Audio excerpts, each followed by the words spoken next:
along the way. We ask your blessings upon the business at hand. We pray that all things be done in love and order. Thank you for Columbia. Thank you for how you blessed us. Thank you for what you do for us. Thank you for our first providers and those who provide health needs and food and shelter, even to our homeless. Thank you, God, for what you're doing in our Borough. And now, guide our meeting.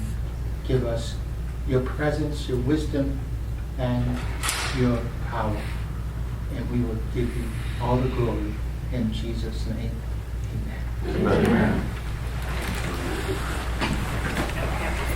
The councilperson Price, could you listen to the pledge? Allegiance to the flag of the United States of America and to the republic for which it stands, one nation, under God, indivisible, with liberty and justice for all.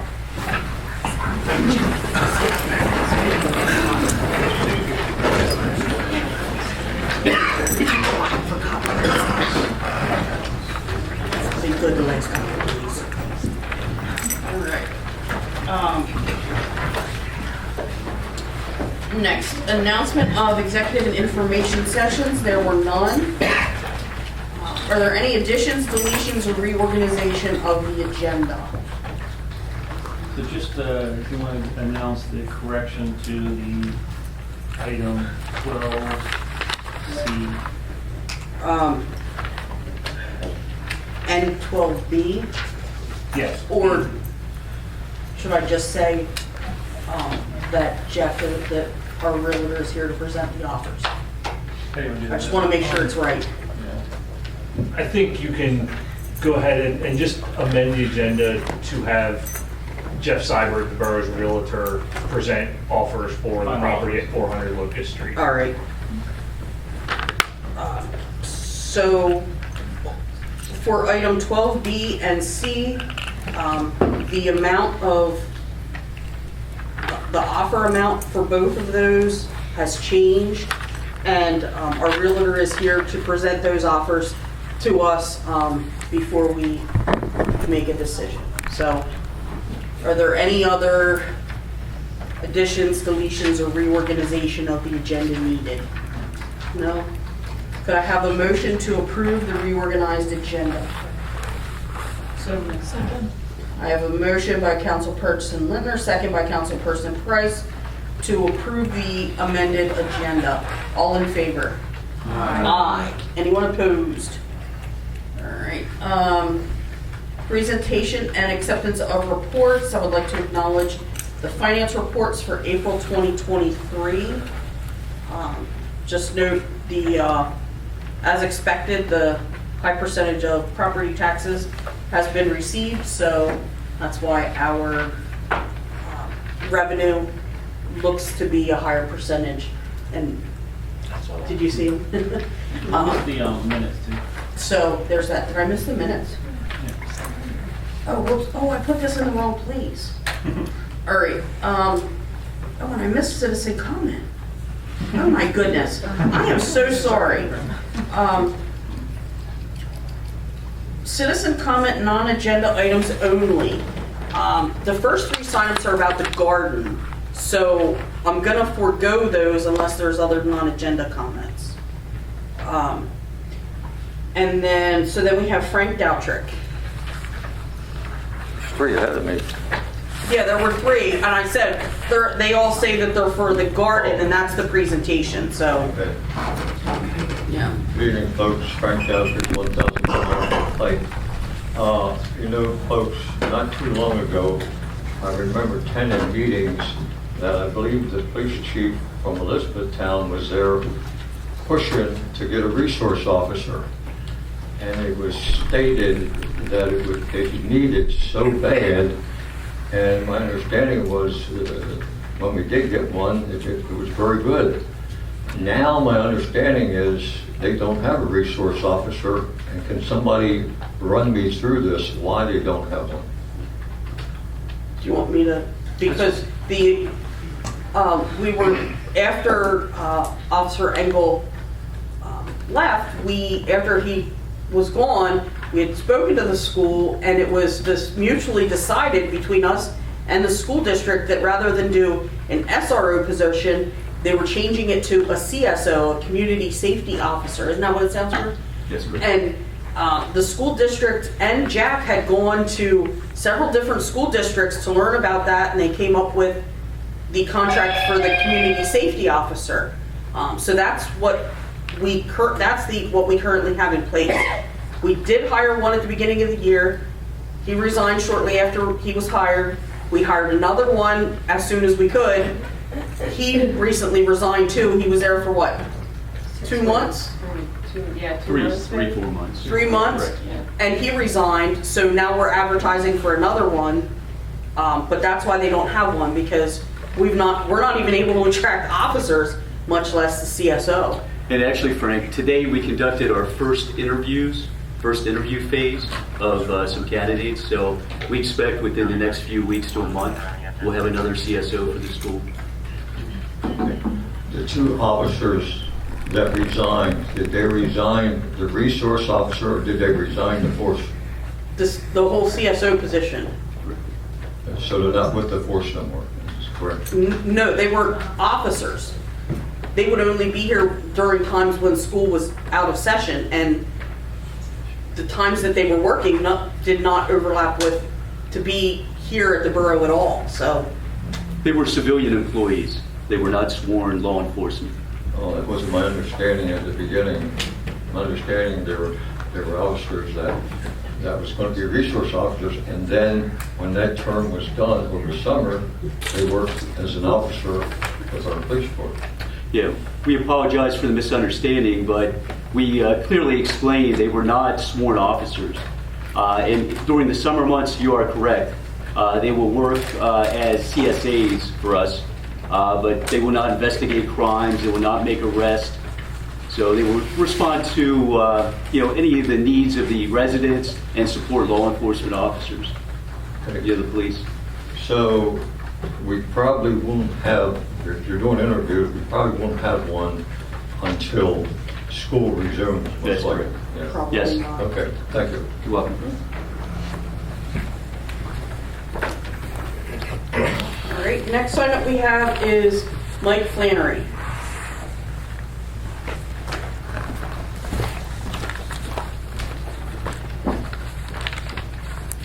Hi, I'm Mike Flannery. I'm not sure if this still applies if there were changes to Locust Street arrangement, but that's what I wanted to comment on. Well, actually, that's an agenda item. Oh, should I wait till then? Well, that's what we allow the comments during the agenda items. That way you can comment before we make our decision.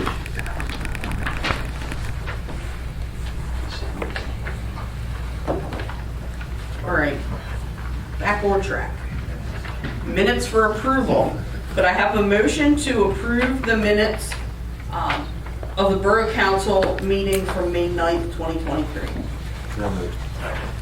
I have a motion by Councilperson Kaufman, second by Councilperson Stahl, to approve the Borough Council meeting minutes for May 9th, 2023. All in favor? Aye. Anyone opposed? See, that's why I skipped it, because the first motion wasn't Eric and Peter. Are there any questions on the finance report from April 2023? I have one on page 5 of the revenue side. Did we not, on page 5, did we not still get the RACP? No, we did not get that yet. Okay. No, the RACP, yeah, we're still in the process of Okay. working. Thank you. Hopefully by the end of this year. I'm keeping my fingers crossed. Any other questions or comments on the finance reports? Next, presentation, A Perfect Gift Community Garden.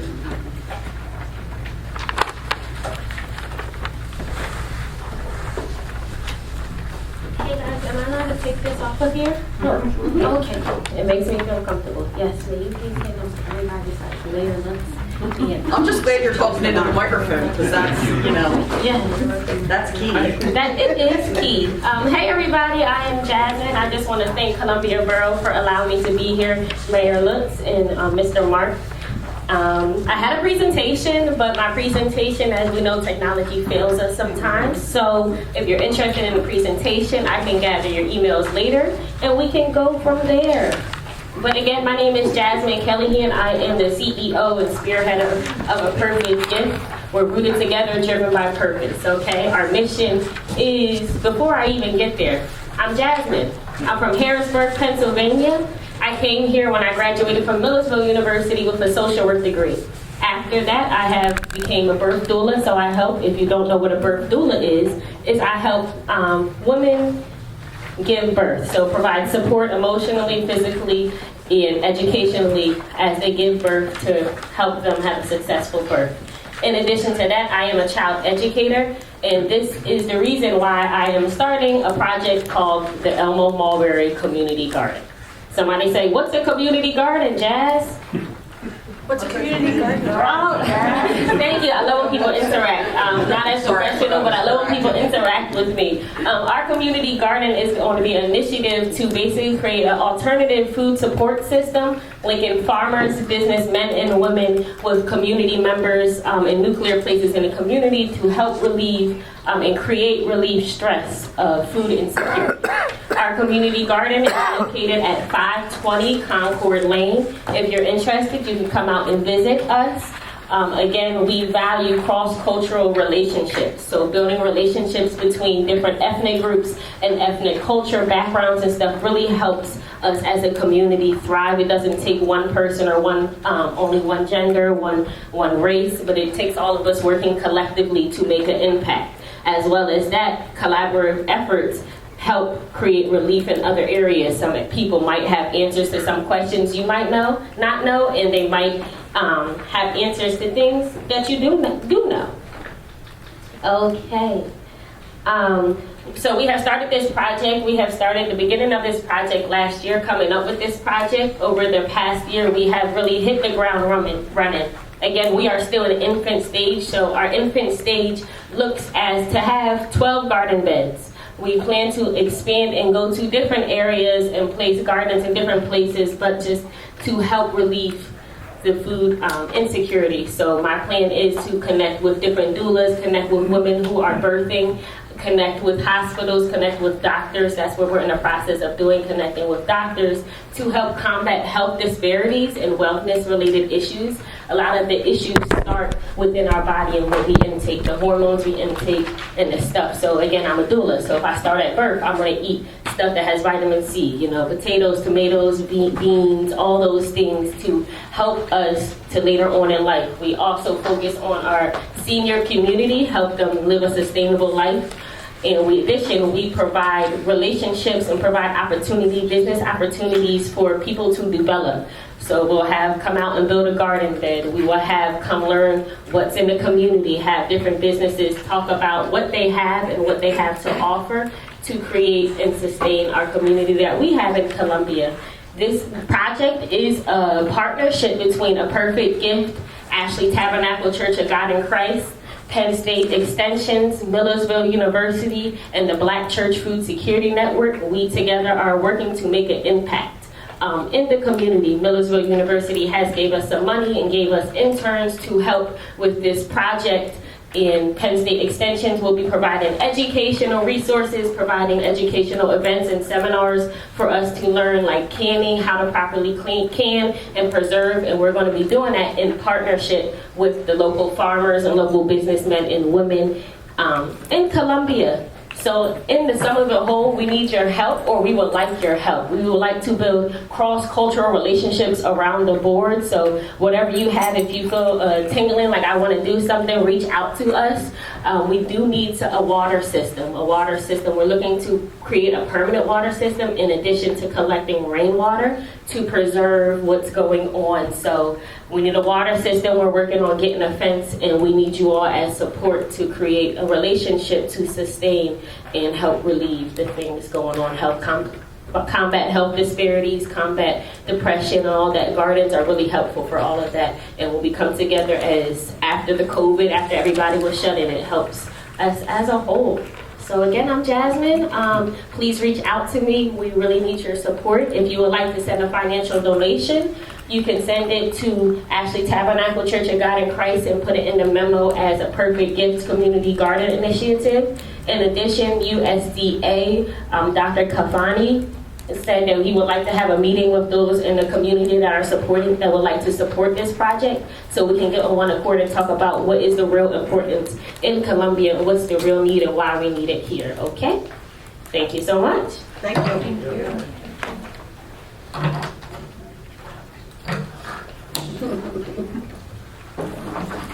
Thank you, Jasmine. Mark, I know we have been talking, excuse me, about a water source, and I know you're looking and we're looking. But as Jasmine was talking, I was wondering if it would be possible somehow, and we should have this discussion with the Columbia Water Company, to be able to run a line onto that lot. It's possible. It's private land, so we'd have to go through the act and get permission to do that. But I believe it's physically feasible to do that, sure. And maybe we should meet with Dave Lewis and see what the possibilities are. And also, we would have to have the approval of Mr. Mulberry. Correct. But we're looking for some tanks, and hopefully we come up with something soon. And just in support of that, Elder Mulberry said that he is supportive of everything. If we would like written documentation, we can provide that upon request as well. We may be able to even get them to donate. And would the fire department be a source of refreshing that water for us over the summer months if we don't go to a permanent line in the ground? If we got tanks with the fire department? I couldn't speak to the fire department, but I'd be glad to reach out to them and ask them if they'd be willing to do that for us. I can't imagine they're not. Is that water, No chlorine. Does it have any chlorine in the water? Yeah, it's public Okay. water as well, yeah. Cool beans. So I'm going to step away from the chlorine water, but I will trust the rainwater collecting with the rain rails. And There's a possibility that they could draw from the river in their tanker and fill it that way. yeah, that would be doable. Yeah. She said step away, this younger generation. I got it back. Sorry, guys. Thank you for your support. Thank you. Thank you. Moving down, a little gunshot here. Next we have Mayor-elect Chief Cromer. Yeah, first thing tonight is I would like to read a proclamation proclaiming EMS Week. And the proclamation reads, whereas emergency medical service is a vital public service, and whereas the members of emergency medical services teams are ready to provide life-saving care to those in need 24 hours a day, 7 days a week. And whereas access to quality emergency care dramatically improves the survival and recovery rate of those who experience sudden illness or injury.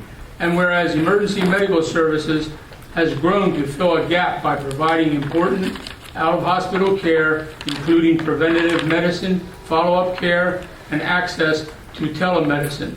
And whereas the emergency medical services system consists of first responders, emergency medical technicians, paramedics, emergency medical dispatchers, firefighters, police officers, educators, administrators, pre-hospital nurses, emergency physicians, trained members of the public, and others out of the hospital medical care providers.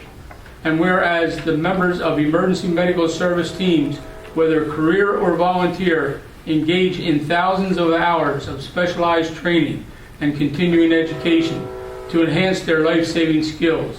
And whereas it is appropriate to recognize the value and the accomplishments of emergency medical service providers by designating Emergency Medical Services Week. So now, therefore, I, Leo Lutz, Mayor of the Borough of Columbia, Pennsylvania, in recognition of this event, do hereby proclaim the week of May 21st through 27th, 2023 as Emergency Medical Services Week, and I encourage all of this community to take a moment to honor those members of the EMS system who serve this community with honor and integrity. Could you all stand?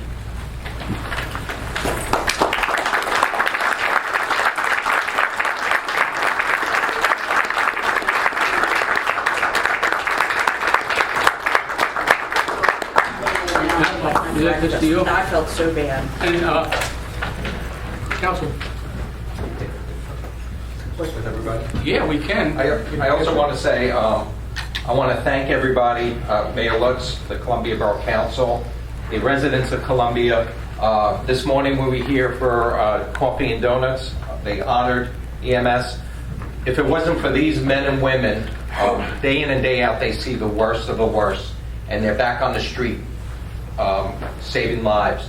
So we couldn't do it without these men and women. I am the manager, but these are the folks that are out there saving lives, and I owe it to them, and I appreciate their job, the job they do. So thank you very much.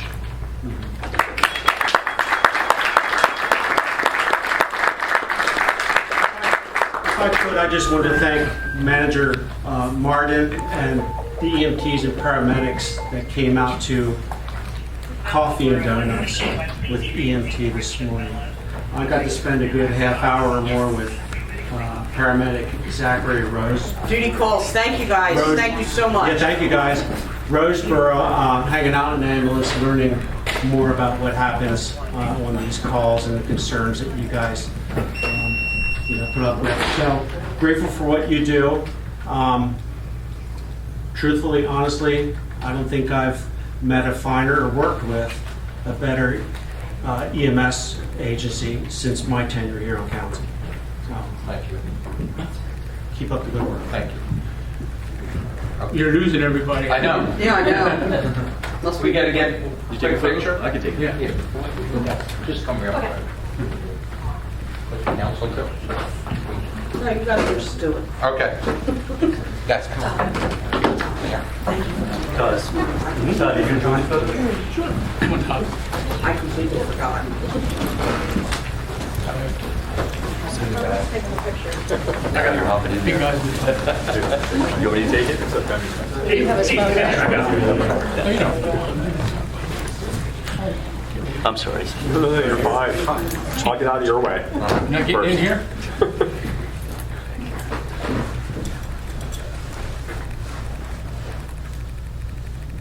Ready? 1, 2, 3, cheese. And again. Stand by. Adam's very modest in what he said. I've known Adam for a long time, and I can tell you, he put his hours out there too, and still does. Okay, here we go. Cheers. All right, great. Hey, good job. Congratulations.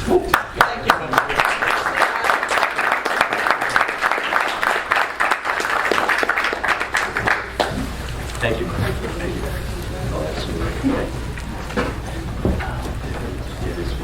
Thank you, everybody, for the coffee and donuts today. I was here. How about the deal? CPR drink.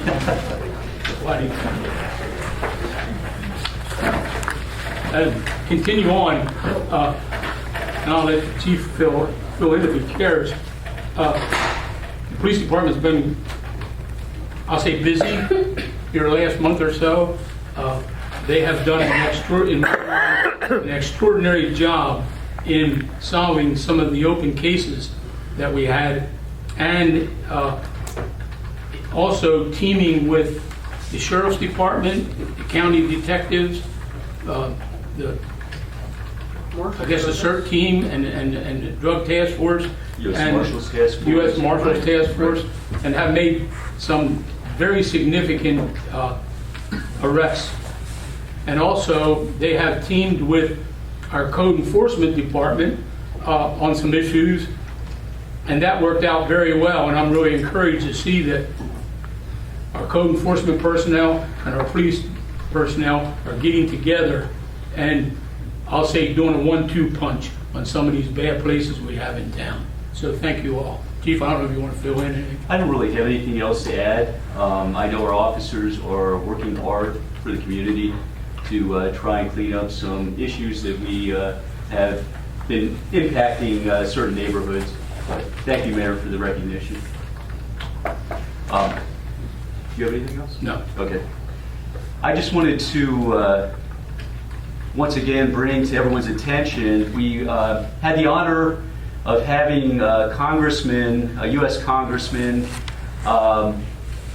Lloyd Smucker, thank you, visit us on Friday to bring recognition to Chief Harry Hartman, who passed away in the line of duty 100 years ago, actually on April 4th, 1923. So Chief Hartman was killed in the line of duty on the 200 block of Union Street. We detailed some of the information regarding this incident on our Crime Watch page. I would welcome you to view that. But it was truly an honor to have Congressman Smucker here, and he also read into the congressional record some information on the incident and honored the life and service of Chief Hartman. So that was special. And here I have the document, the official document. So we were very proud of this. And Chief Hartman's great-great-grandson was here also. So that was kind of special as well. He and his wife, Scott Hartman. Yep, and Scott Hartman. Yes. The last living relatives of Chief Hartman, right? To our knowledge, yes. Thank you. All right. All right. Next. At this point, at 7:27, I am adjourning the regular Borough Council meeting. And at 7:27, I am entering the public hearing for the 2023 CDBG application for the curb and paving project located along 200 block of Union Street. Derek, you're up. This is an incredible lead-in with Chief Brommer just reading that the death of Chief Hartman occurred on the 200 block of Union Street, which is the exact block that we're going to talk about applying for a CDBG grant for. So I'll keep this brief. Before we get started, are there any members of the audience who are here for this hearing who live on Union Street by any chance? No? Okay. I'd always like to do that. Okay, so this has become a very annual thing here for the Borough of Columbia. The Community Development Block Grant Program, or CDBG program, is administered through the Lancaster County Housing and Redevelopment Authority. They solicit applications annually for a variety of qualifying projects. In this case, we have traditionally and continue to pursue public improvements projects, basically one block at a time. So our latest projects here that we've done in the borough, this project is a continuation of that. So we kind of jumped down. We did 2nd Street. Okay, we did a section, basically the 100 block of 2nd Street. Then we jumped over. We did Mill Street. This year, we're doing the 200 block of 2nd Street, which is due to begin here in about a month. That's going to bring us all the way from basically 4th Street to Union in a straight, complete reconstruction. So what we're targeting this year is we want to continue this trend and turn the corner here and start heading up Union to 3rd Street. So the scope of this project, you go one more mark. The scope of the project we're proposing is picking up right at 2nd and Union. Our current project is going to take care of the intersection of 2nd and Union. You'll get all new ADA ramps there and new paving. And we will start, at least proposing to start there at St. Peter's Church and go all the way up Union Street to the 3rd Street intersection, including the 3rd Street intersection, replacing all 4 of the ADA ramps and repaving that intersection back past each ramp to give us a good, nice tie-in seam on every one of them. I know that's a very heavily traveled intersection, not only by vehicles, but also pedestrians. Again, in addition to trying to just continue the projects that we've been working on, which is a logical step. One of the things we evaluate these projects for is the need. Okay, so to qualify, you need to be in a census tract that consists of, don't ask me how they came up with this exact number, but it's 46.74% low to moderate income. Okay, so collectively in the census tract, the collective income needs to be of a percentage greater than 46.74%. This is block group 1 of the borough, which runs basically along the river. It runs almost completely along the river, from the river up to 3rd Street is where this census tract is. And the low to moderate percentage income is actually a little over 68%. So a very high percentage of residents living in this area of town would qualify as low to moderate income. So it's really what we're trying to focus on with this program. A big thing that we always look at is ADA improvements. Okay, so you've heard me a lot talk about the ramps. We're always upgrading our curb ramps. One of the biggest things for ADA is the cross slope of a sidewalk. A lot of our sidewalks in town are kind of this way. The sidewalk could be heaved, it could be cracked, it could be shifted. So what we're trying to do when we redo these projects is create a safe, ADA compliant pedestrian pathway. And that's really the base of the grant. So the grant will pay for that end of what we're trying to do. And then as a bonus, we always look for streets that need to be paved. So when we do the curb and sidewalk and the ADA ramps, beautify the street, then the last thing we're going to do is pave it, have a nice fresh street when we're done. We also evaluated this street for its existing utilities. If you've been following any of the projects we've done for the past, I know they seem like they go on forever, but it's because we try to get all of the utilities in before us. So our project might only last 3 months, but it seems like we have a street torn apart for a year or two. It's because the water company gets in there, and then the gas company gets in there, and then potentially the sewer. So we try to get everybody in there so that we can do this once and be done, and we don't have to go back and tear the street up again. We continue that strategy here. We have the utilities all done, and again, what we looked at for eligibility, and Mark has some photos up there, the sidewalk is nearing the end of its life. One place where we actually do have good sidewalk is along the St. Peter's Church parcel along Union. This project would not propose to replace that sidewalk because it's in very good condition, very serviceable. There is no need to waste money on tearing that up and fixing it. So that actually helps our budget numbers on this, takes a nice chunk out.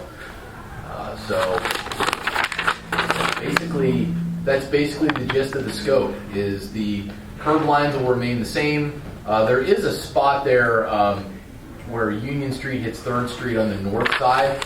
For some reason, the curbing up there is like 12, 13 inches tall. I'm going to look at dropping that down a little bit so that the residents aren't scraping their doors every time they get out there. So that might be that's the one change you might see. Otherwise, the general geometry of the street is going to remain the same.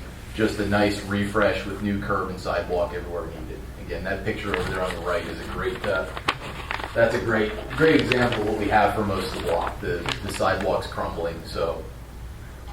But that's our approach. The ask will be for $200,000, which is the maximum ask we can have for a CDBG grant. And there is a small match requirement. I believe it's 15%. My estimate is that this project is going to come in at around $300,000 all in. So that counts engineering and then just some additional match dollars for the construction. So if there are any questions on the project, I'm happy to answer those. Hey, Nate. Hey there.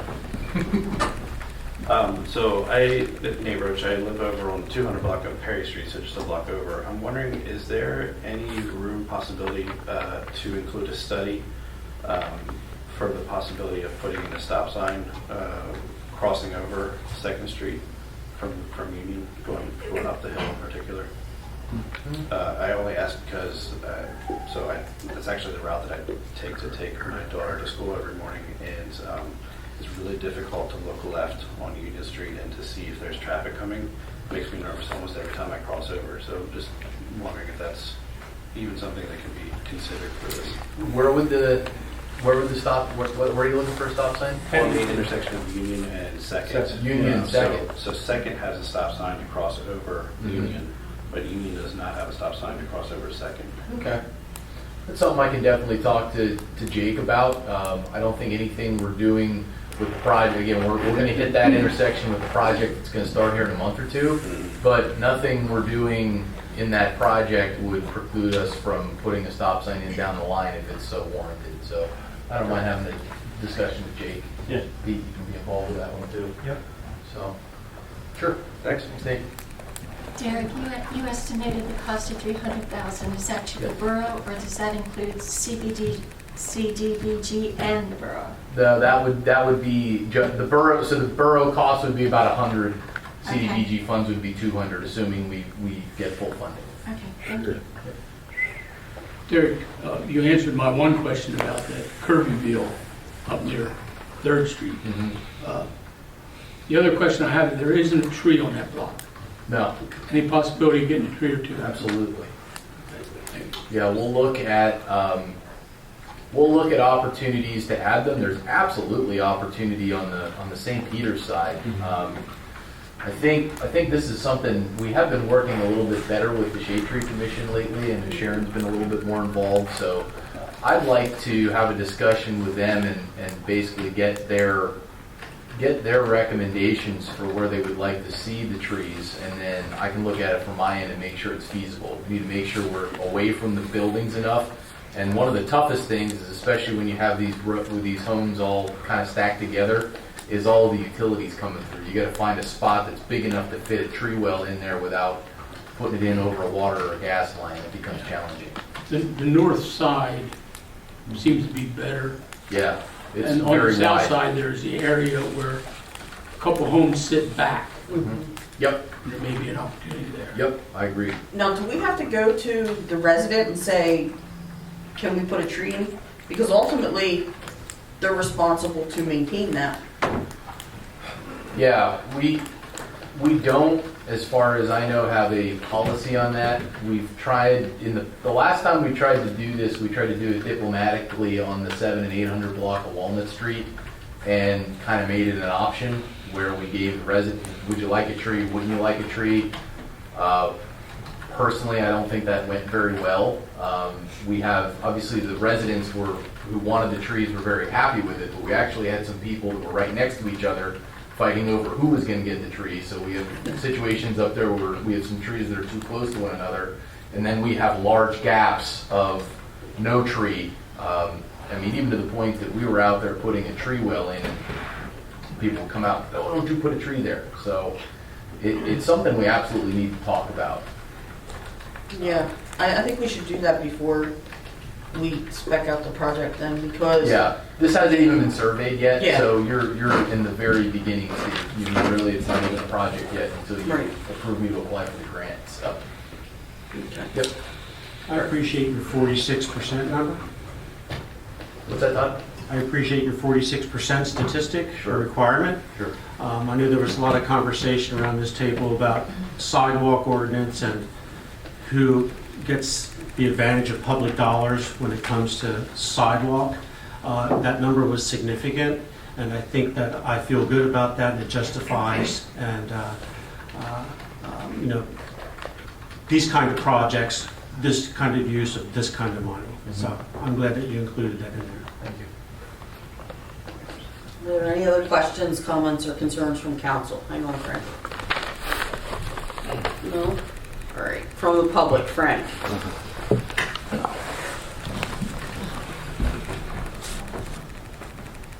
Yeah, Frank Alford, you had said that we get 200 of a grant, and if we get it, if we don't get it, who picks up the balance? Well, that's going to be for council to decide if the grant, if we do not receive the grant, my assumption is this project does not move forward, especially, at least in its current state. So the current proposal is a full streetscape of replacement of curb and sidewalk, ADA ramps, and street paving. If we don't get the $200,000 grant, we'll have to come back to council and say, do you want to proceed with this project and pay completely with borough funds or fund it some other way? But this action tonight is only authorizing me and Mark to apply for the grant. And if we get the grant, we'll be back to say, hey, we got the grant. Are we good to move forward with the commitment of $100,000 to finish the project? Has it been in the past that they'll pay some of it? The borough is required to pay, you mean the CDBG? If you don't get the full grant, if you want to, you're going after two, say they pay 100. We've been fortunate in the past. I think the only time for our public improvements projects, we have gotten sums of less than 200 in the past, but a lot of it has been due to sometimes the estimates are lower than that. I remember the first block of 2nd Street we did in between Perry and Mill. I think that project was only 200 total out the door. So we only asked for 170 grand that year, for instance. I think the only time I can remember that we asked for more money and didn't get all of it was when we got a CDBG grant for the Market House. That they asked for 200, only got 100, but in the same year we also got a $200,000 grant to fund another street project. So that was the one year I remember we got 300. It's the only year that I'm aware of that we applied for more than one CDBG grant and actually got both of them. Yep. But that isn't, to answer your question directly, it's not off the table, but they might not come back to us and say, we'll offer you 100 even though you asked for 200. But we'll need to have a discussion then. All right. Are there any other questions, comments, or concerns from the public? All right, at this time, 7:42 p.m., I am closing the public hearing. And at 7:42 p.m., I am reopening the regular Borough Council meeting. And for our first action item, do I have a motion to adopt Resolution 2023-19, authorizing C.S. Davidson to submit a CDBG grant for a curb sidewalk mill and overlay project on the 200 block of Union Street? Second. I have a motion by Councilperson Stahl, second by Councilperson Kaufman, to adopt Resolution 2023-19, authorizing C.S. Davidson to submit a CDBG grant. Are there any questions, concerns, comments on the motion? Seeing none, I have a motion by Councilperson Stahl, second by Councilperson Kaufman, to adopt Resolution 2023-19 to authorize C.S. Davidson to submit a CDBG grant for a curb sidewalk mill and overlay project on the 200 block of Union Street. All in favor? Aye. Anyone opposed? All right. Next, 12B and C. I think what I would like to do is invite our realtor to come forward to present the offers on these.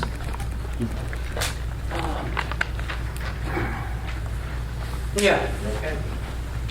And I think on this one, I would recommend council go ahead and discuss these offers, and then when you're ready, following discussion, to bring forward a motion as you see fit. Good evening, council members, council president, officers, and members of the borough.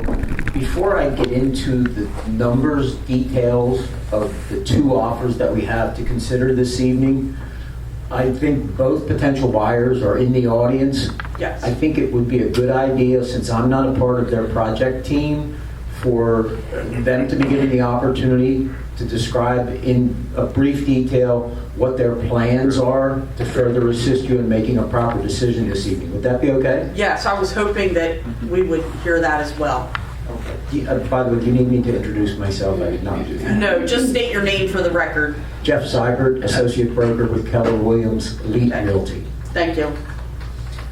So we're gonna do a brief presentation by each bidder, and then Jeff will give us the numbers.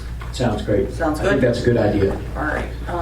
Going by the agenda, the first one is Cimarron Investments.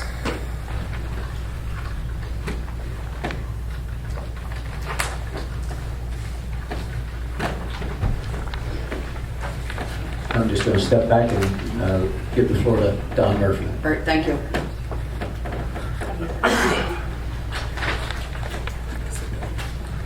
Good evening, council, members of Borough, Mayor. Thanks for the opportunity, and thank you for allowing me an extra 2 weeks to be able to come in and present to you. I was unfortunately out of town that day and was unable to attend that meeting. So I don't know if you have our presentation that was emailed, so I'm going to hand that out right now.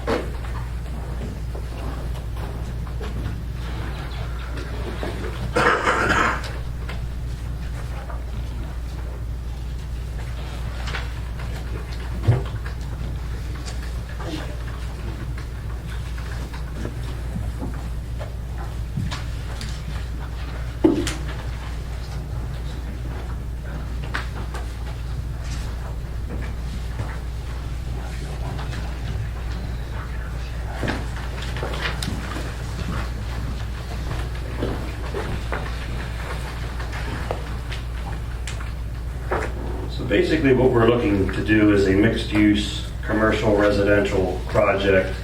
If you look on the second page, you'll see one of our many projects that we've done in the downtown, directly across the street from the Borough. It was a former laundromat that we converted into commercial space on the first floor that contains a State Farm office, and then we put 2 residential market rate apartments on the upper levels. So that would give you an idea of the look and feel of what you would see on the corner back up there again. And what we're proposing is possibly 1 to 2 commercial storefront spaces on the first floor, and then 4 to 6 market rate apartments on floors 2 and 3.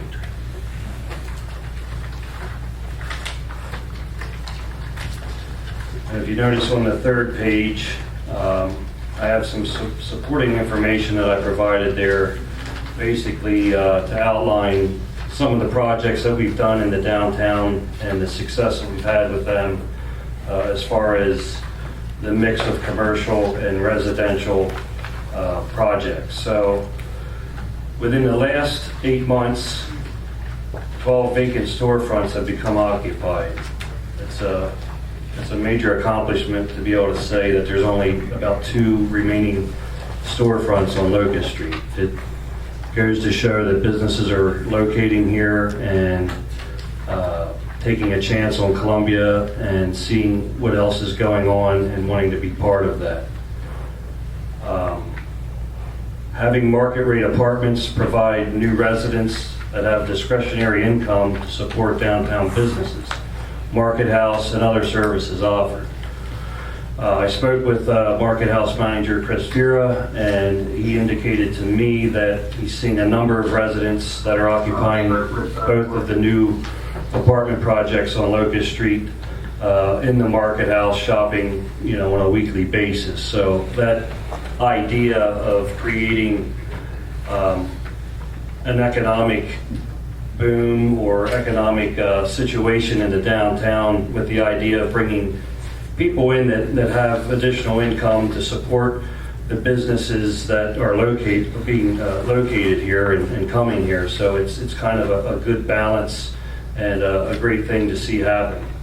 I believe that the commercial residential mix that we're proposing helps to create an economically stable town.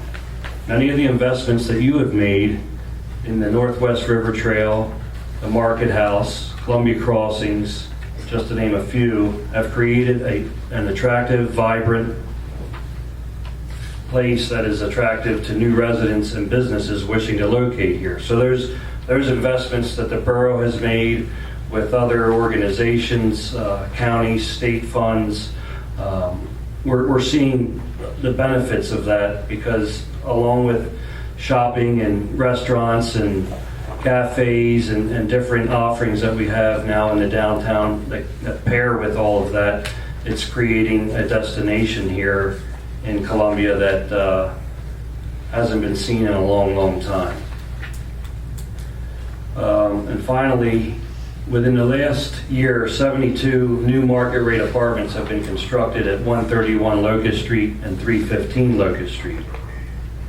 These two properties are close to being occupied with strong demand for additional units. So we are about 92% occupied across the street already, and we still have applicants coming forward in the healthcare industry, in manufacturing, that are locating here because it's centralized between York and Lancaster. It's a great location. There's amenities here to offer outside of their apartment within walking distance. So we want to continue that pace and that growth in that direction to continue growing the downtown back to a vibrant community. Listed below there, you'll see some pictures of some projects that we have done. The Northwest Bank, former Northwest Bank, was converted to a bridal shop. Vacant tobacco warehouse was converted into a brewery. 301 was renovated, all 6 apartments, elevator installed, and a cafe on the first floor. Hinkles, as many of you know, has been completely restored. And then obviously the project directly across the street that you see every time you go out the front doors here, that's a great project. It went very well, went very fast, and we had a great opportunity there to create this type of occupancy in that building and help continue to support the downtown with additional revenue streams for local businesses. Is there any questions? I have a question for you. You have said 4 to 6 apartments, is that correct? That's correct. Is there any reason why you wouldn't consider like home ownership, like condominium style? That is not our type of business. That's not the lane that we are in specifically. We are in providing a rental property that isn't condominiumized. Well, the reason I asked that is because I think you sit on the ad hoc committee, and they had said this week that their goal, or May 18th, their goal was to encourage and increase home ownership. So I just was curious why it would not, Sure, and that's encompassing the whole borough. So when we were on that committee and discussing home ownership, there's a lot more places in the borough where home ownership is taking place. The project that Habitat's doing on 5th Street is a great project that we're happy to see, and that's going to create home ownership. Condominiums in the downtown, it's typically a lease rent situation. So that encompasses all of that housing that was part of the ad hoc committee. So I believe we took into account, not just home ownership, but also rentals and other situations. And one last thing, with 4 to 6 apartments, had you considered parking, how that would work?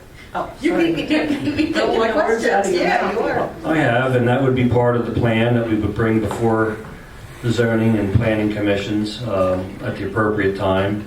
There may be other components to the design that would aid that. So yeah, of course we've considered it. Okay.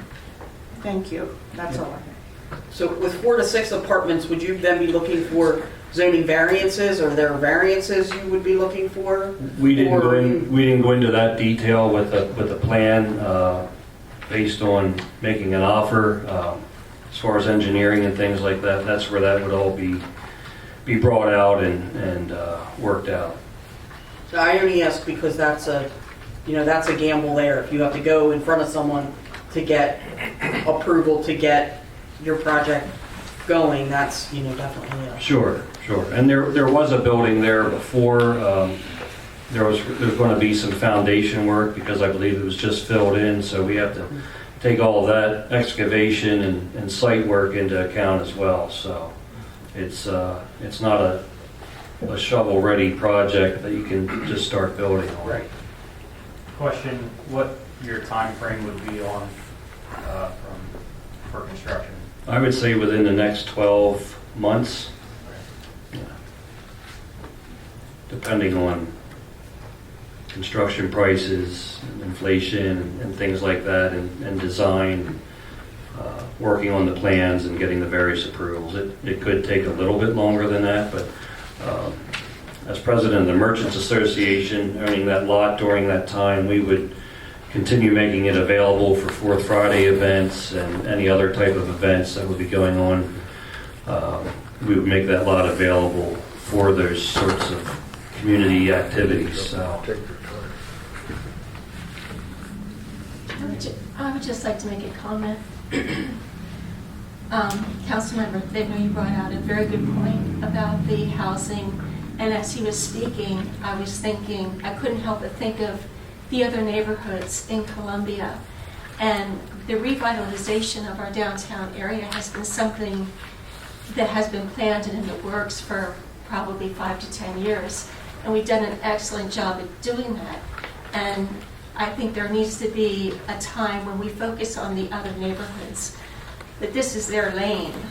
You know what I mean? That's the lane for revitalizing the economy has focused on Locust Street. And we do need to focus on the other neighborhoods, and we need to find someone to take that lane too. Thank you. All right. Next. In case Jeff doesn't mention it, we are able to settle on next Thursday. So. Thank you. And Habitat, did you guys want to just refresh? Absolutely. Absolutely. So this is Habitat for Humanity. Don, finally put a face to the name, by the way. Good evening. Thank you for having us get the opportunity to speak again. We're proposing to build, by the way, this lot, everything you said about it is absolutely true. It's prime location. It's right here in the heart. It's very visible. It's walking distance to amazing amenities in a great community people want to live in. I have home buyers that would love to live in homes here, owner-occupied homes.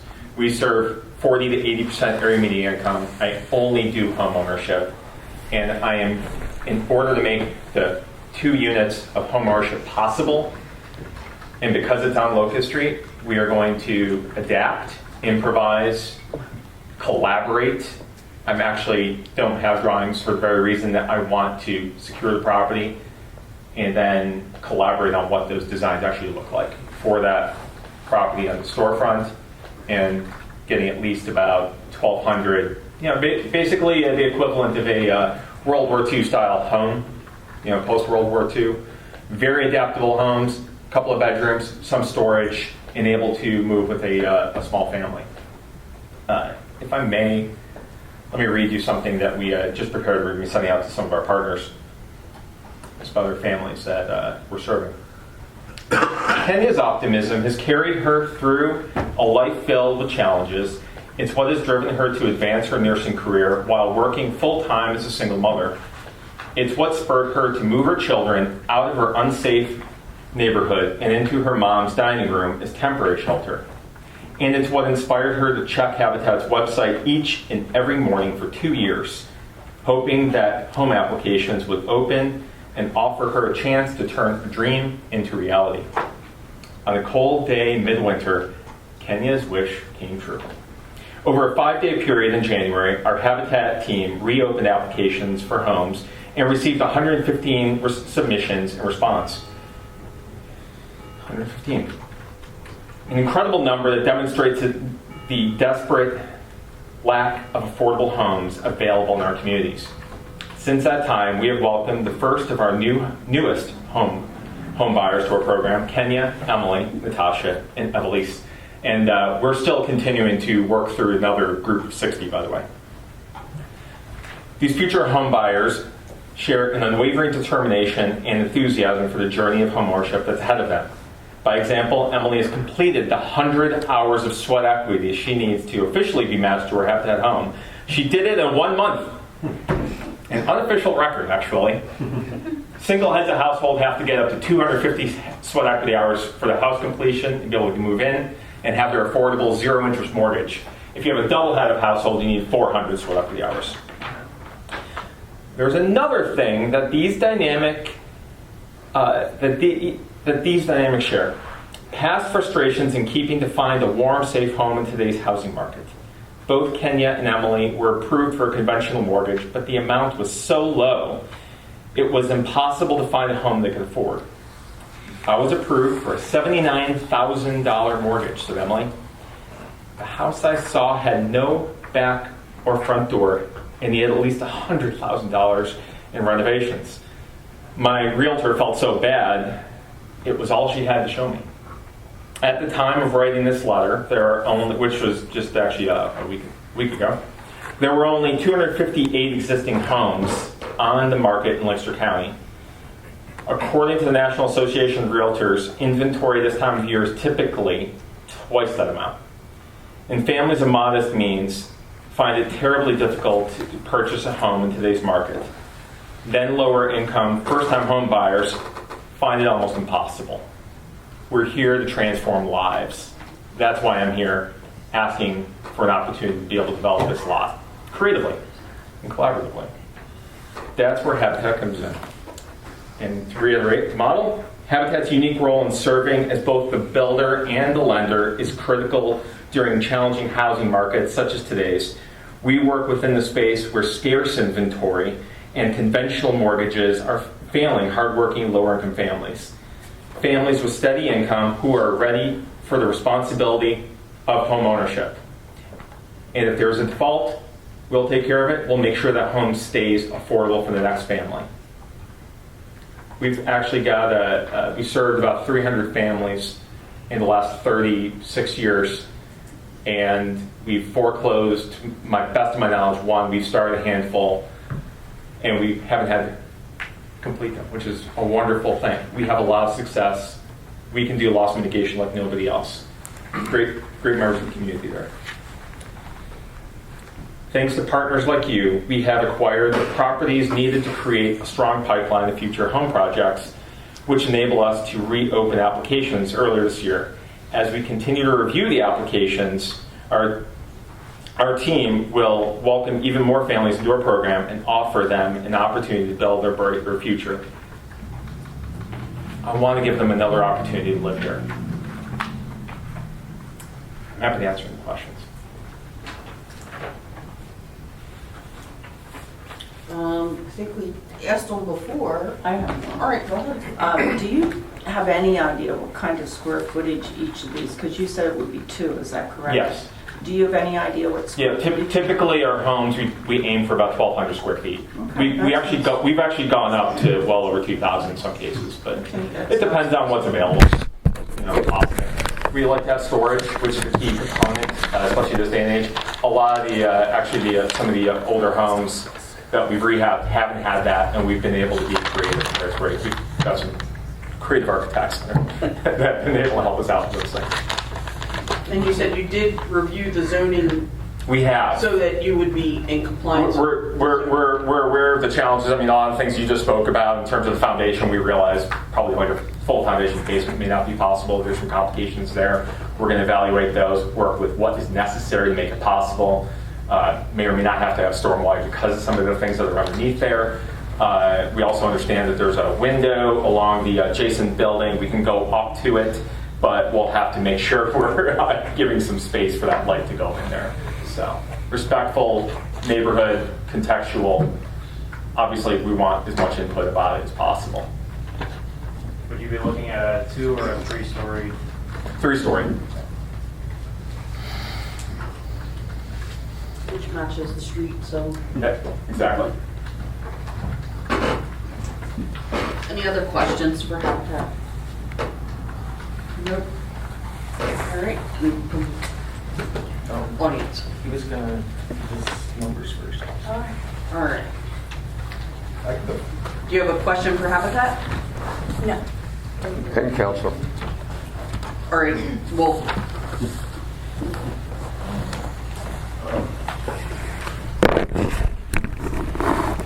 My question for council is, do you understand the ordinance? What does the ordinance say when you're selling a property? what ordinance? The ordinance for selling a property. What are your rules that you have to abide by? Do you mean the borough code, Frank? Yes. That's so, right, so what we have to do if we're selling real property that's valued in excess of $6,000, right? It either has to be advertised or it has to go to a public auction, which also has to be advertised, right? For either do sealed bids or public auction. After you've advertised it twice and haven't gotten any bids, then you can sell it essentially any way that you choose, right? Which is why we've gotten to this point. We advertised twice, we didn't receive any sealed bids during that time period.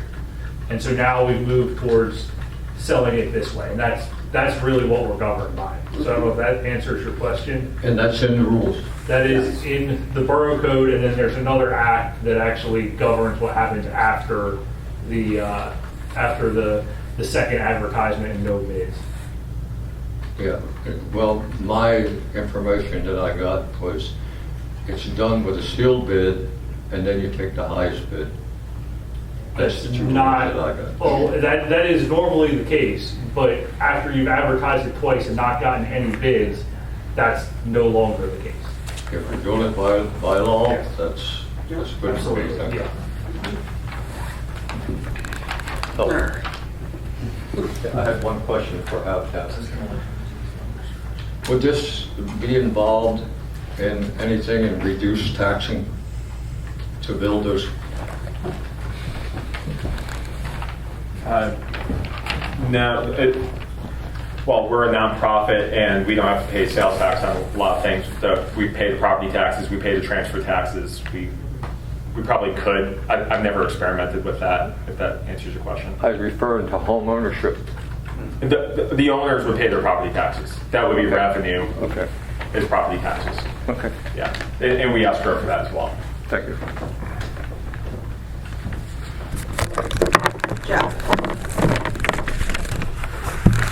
Any questions for me before I start? Nope, Okay? will not be. What I'd like to do is to refer to these as offer one and offer two. Okay. And I will review the basic terms, that they're on the same standard boilerplate agreement of sale. So all the fine details for each offer are very, very, very similar. Offer one is a purchase price of $60,000. The buyer's not asking for the borough to pay any of their closing costs as part of that purchase price. So the net to the borough before your normal costs would be $60,000. There's no escalation clause as part of that agreement of sale.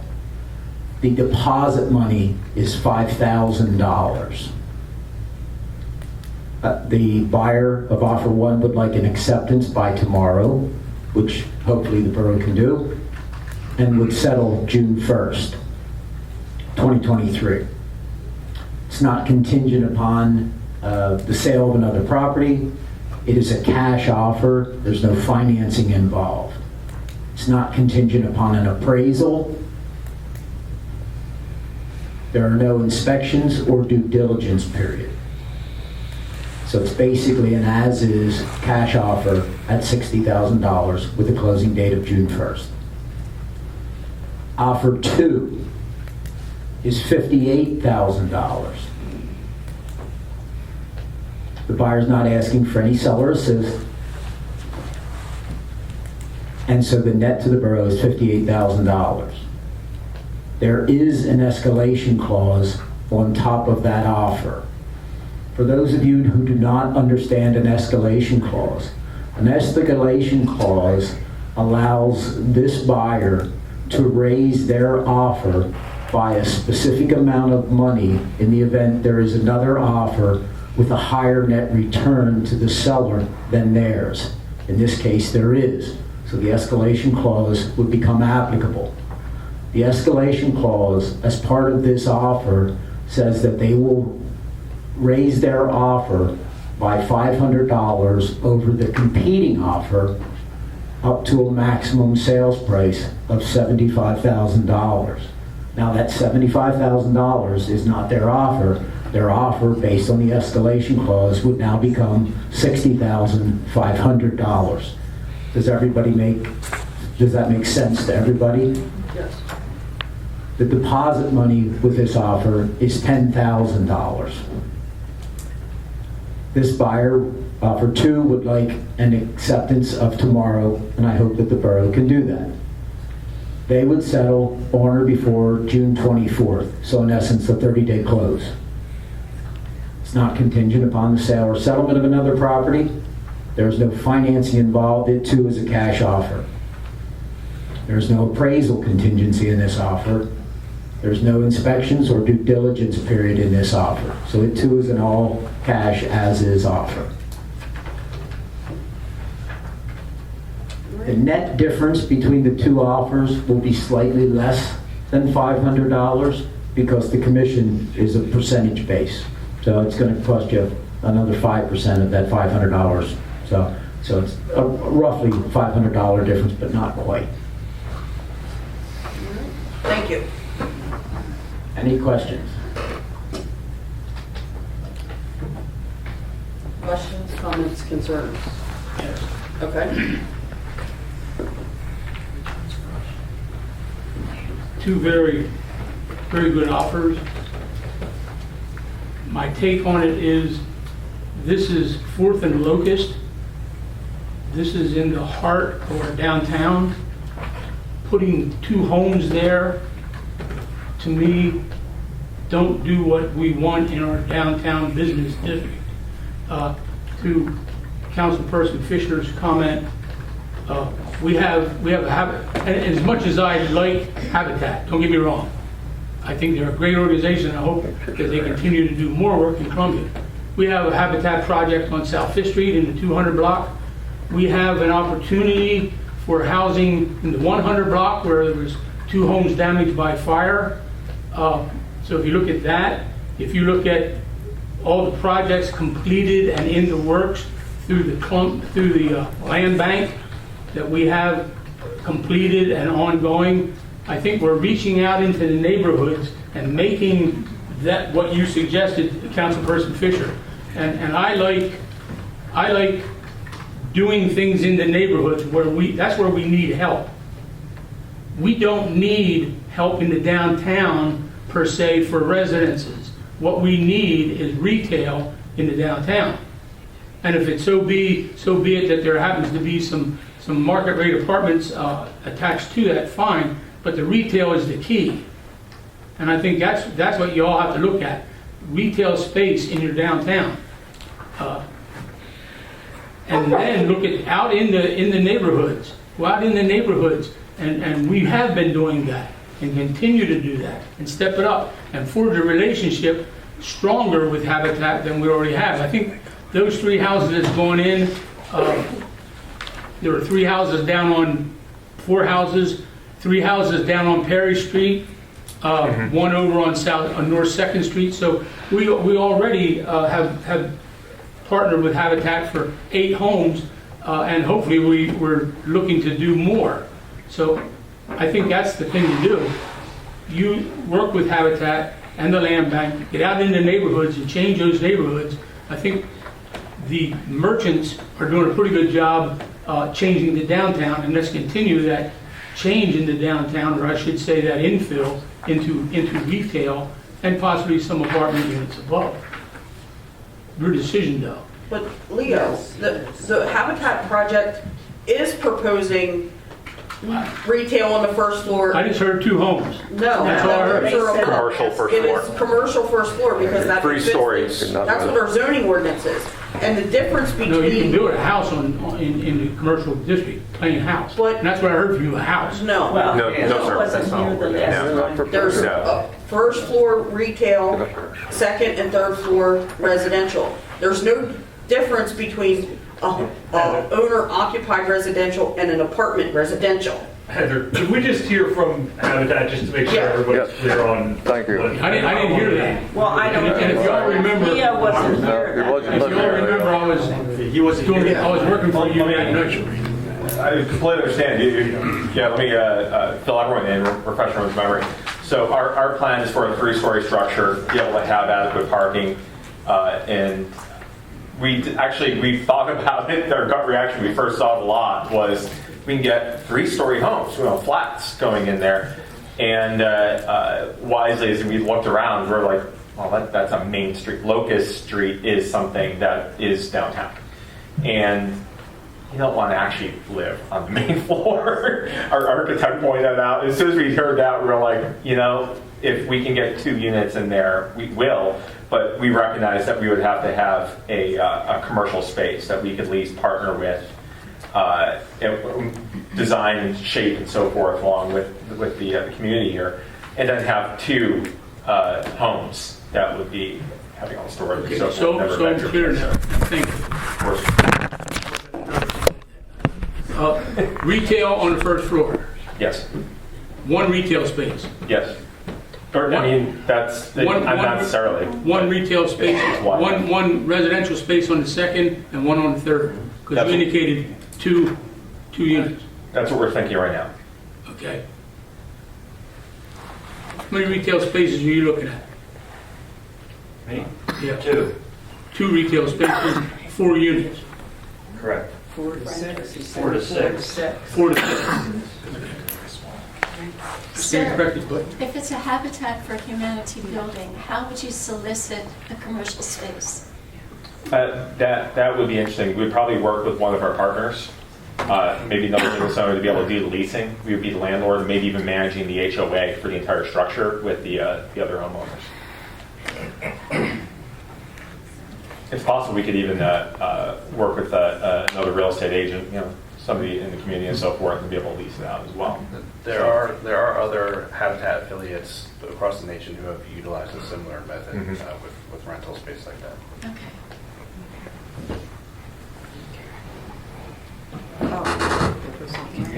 Well, I wanted to get all council first. Well, no, I don't have any questions for anybody, but I would like to say that, it's good to have 2 offers, 2 good offers. 2 good offers from organizations that are already very active in the borough.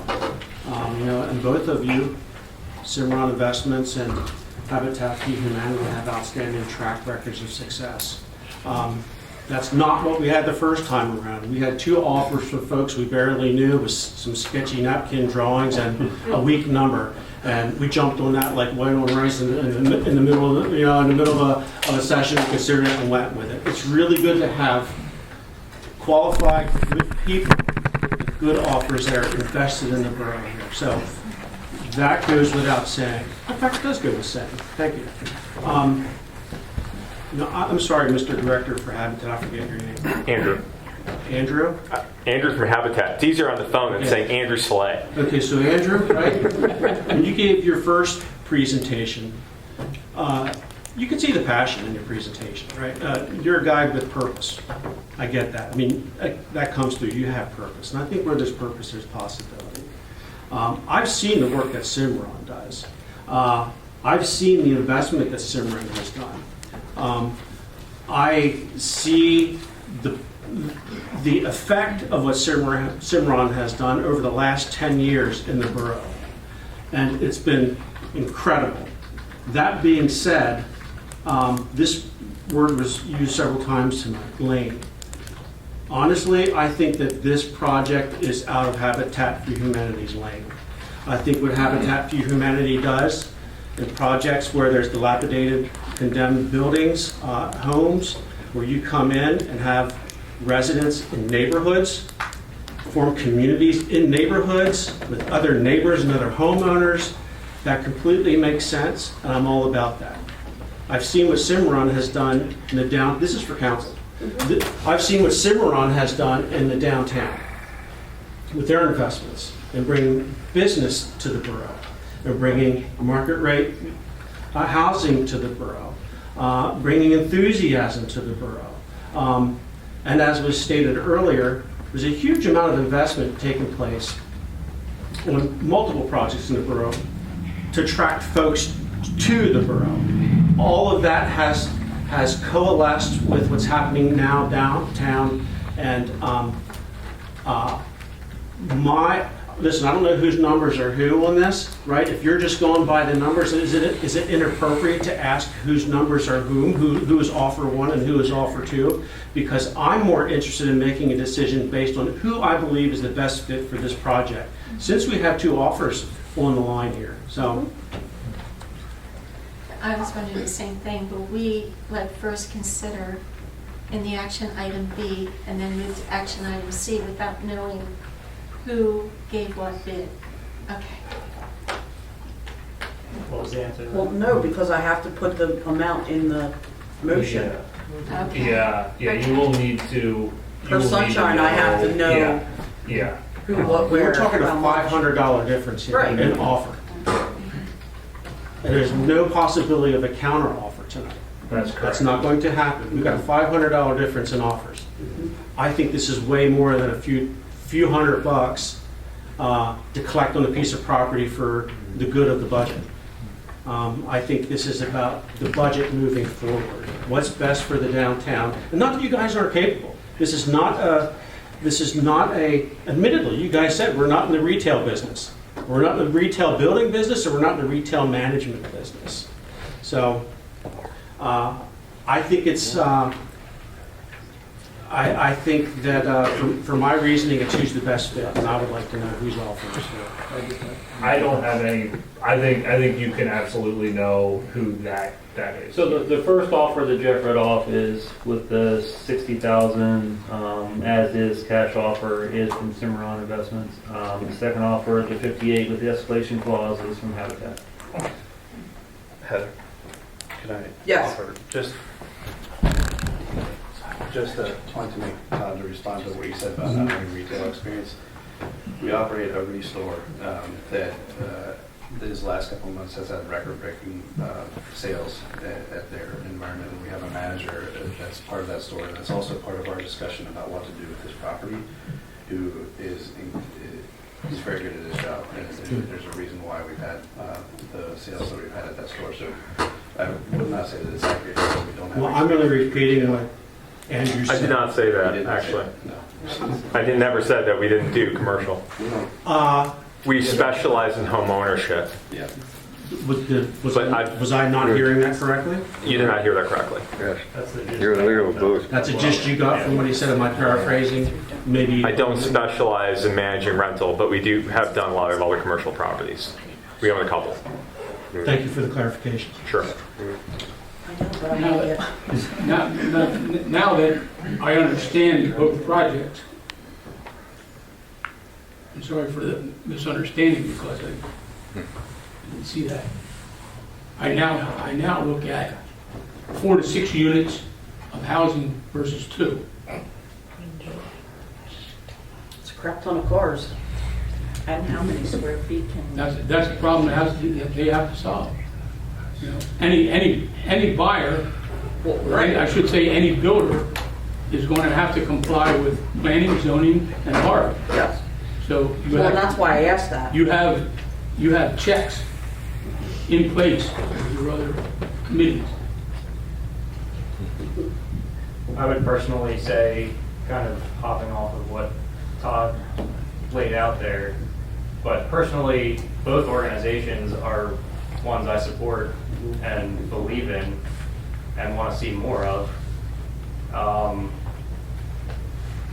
So it's, as far as like weighing the two organizations, it's hard to make that decision, but I'm looking at a couple things. One is the history of Cimarron on Locust Street. Their work speaks for themselves, and the difference in the offers being negligible. I'm going to look at long-term tax revenues to the borough. So the more units we have in there, the more it is designed to fit with what we know as Locust Street now, is the direction I'm going to lean. But again, I want to see more of organizations keep going, keep on the tracks that we've been on the last 10 years. If either one of them came tonight by themselves, it'd be an easy yes. Yep, for sure. And I wish we would have had either of them bite on the open bid that we had advertised. Right. But Anyone else here at the table? I know I want to get off the table first. Joanne, or Barb, do you have anything to add? I'm done. Eric? No. Joanne? No. Sharon? Nope. Nothing? I just want to say I support both organizations. I think it's great. I sat through listening to the comp plan, and the comp plan said encourage different housing opportunities for all people and all incomes, and increase home ownership versus rental. And I love the fact that this would encourage ownership versus rental. And I think, oh my gosh, 4 to 6, what? Where are you going to get home ownership? The 2 units above habitat, above the retail space. No, they're homeowners. We don't do rental. So, I like that, and I like the fact that it's getting closer to a comp plan of what the comp plan says. We paid a lot of money for that plan, and if we're not gonna follow it, to me that, we spent money for nothing. I get that it's on Locust Street, but what I heard was we only want people to live there that have excess money to spend in our shops. And I get that desire, but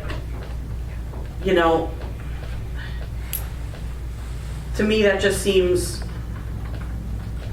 I look at what's living on Locust Street now, and I feel pretty strongly that owner occupied units, regardless of their income, would be more desirable than a lot of what we have on Locust Street already. So, that's just kind of my opinion. And again, what the comp plan says, we spend a lot of money for it, we should be, implementing it, and if we're not, we've wasted our money. One project don't make a comp plan. No, it doesn't, but You have to start somewhere. you have to start somewhere. You go through, Exactly right. go through it all. All right, so Jeff first, because he's our realtor. Well, I'd like to speak as a realtor, and I'd also like to speak as a citizen and a taxpayer. Yep. That's online, Jeff. Thanks, Frank. As a realtor, I'd like to say that no matter what happens with council's decision tonight, I hope that I get to work with Andrew on future projects in Columbia, because he does have a passion for what he does, and I do think there are opportunities within the borough that could benefit the borough dramatically. As a taxpayer, I'd like to ask both buyers, do you have any idea what the total cost of your project would be? And the reason I'm asking this question is because they're going to have an assessed value, and their assessed value is going to be multiplied by the millage, and it's going to bring in tax dollars into the community regardless of who owns it or who lives there. And I know it's going to be a ballpark question. I know it's not going to be a hard number, but just an idea. Do either of you have an idea? I do. Don? 1.5 million. That's what I was thinking. For those of you who couldn't hear, Don is estimating his project to be about $1.5 million, so $1.5 million. Andrew? About 1.2, 1.3. And Habitat's project would be about 1.2, 1.3, so they're very close. So not as big a difference as what I had anticipated, actually. So. I will say that with a caveat that the amount of time that we've put this together, there hasn't been time to put that kind of estimate together. So this is based on previous work. I understand that. In old money. Right. That was a pretty off-the-cuff question for me to ask. I agree. Thank you for the time. Thank you. Next we have Mike wanted to speak.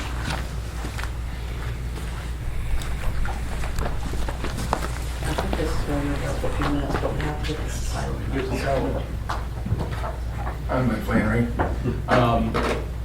So we've seen presentations from both Habitat for Humanity and Cimarron, and I don't have any problem with somebody making money, but first of all, there are plenty of properties available on the open market for people to invest in. And we have a poverty rate of almost 25% here, which is 1 in 4, or 2,500 of our 10,000 residents. And because the borough has a unique position, we have a chance to do something to actually alleviate some of the poverty that we have. I'm sure Cimarron's proposal will be nice, but really that just benefits people who are already doing really well. But Habitat for Humanity, they're a nonprofit. They're not taking anything off the top as profit. And they'll work with people who will ultimately own their homes. And it's pretty well known that home ownership helps people stay out of poverty and helps bring up the area as a whole over the long term. So I think this is a case, I mean, it sounds like Habitat has the higher bid, but still sounds like a case where it's more than just money here, and a chance to do something that helps bring up our area. On the other hand, if the borough does decide to go with Cimarron's proposed bid, I would like to see there be a requirement included in there that the property be used for either low income or Section 8 housing. And this, like I said, we heard the term market rate several times, which would mean that these properties would just be going to whoever the highest bidder is. The market rate is ridiculously high right now. I don't think we need to just be squeezing out more and more of our people. So that's about it. Thanks. thank you. Any further comments from the audience? I saw Brad's hand first.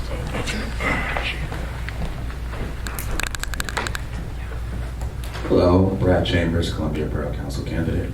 So I understand that you have a decision to make tonight, and either way you go, it's ultimately going to be up to each of you to decide what's best for Columbia. This is just my thoughts.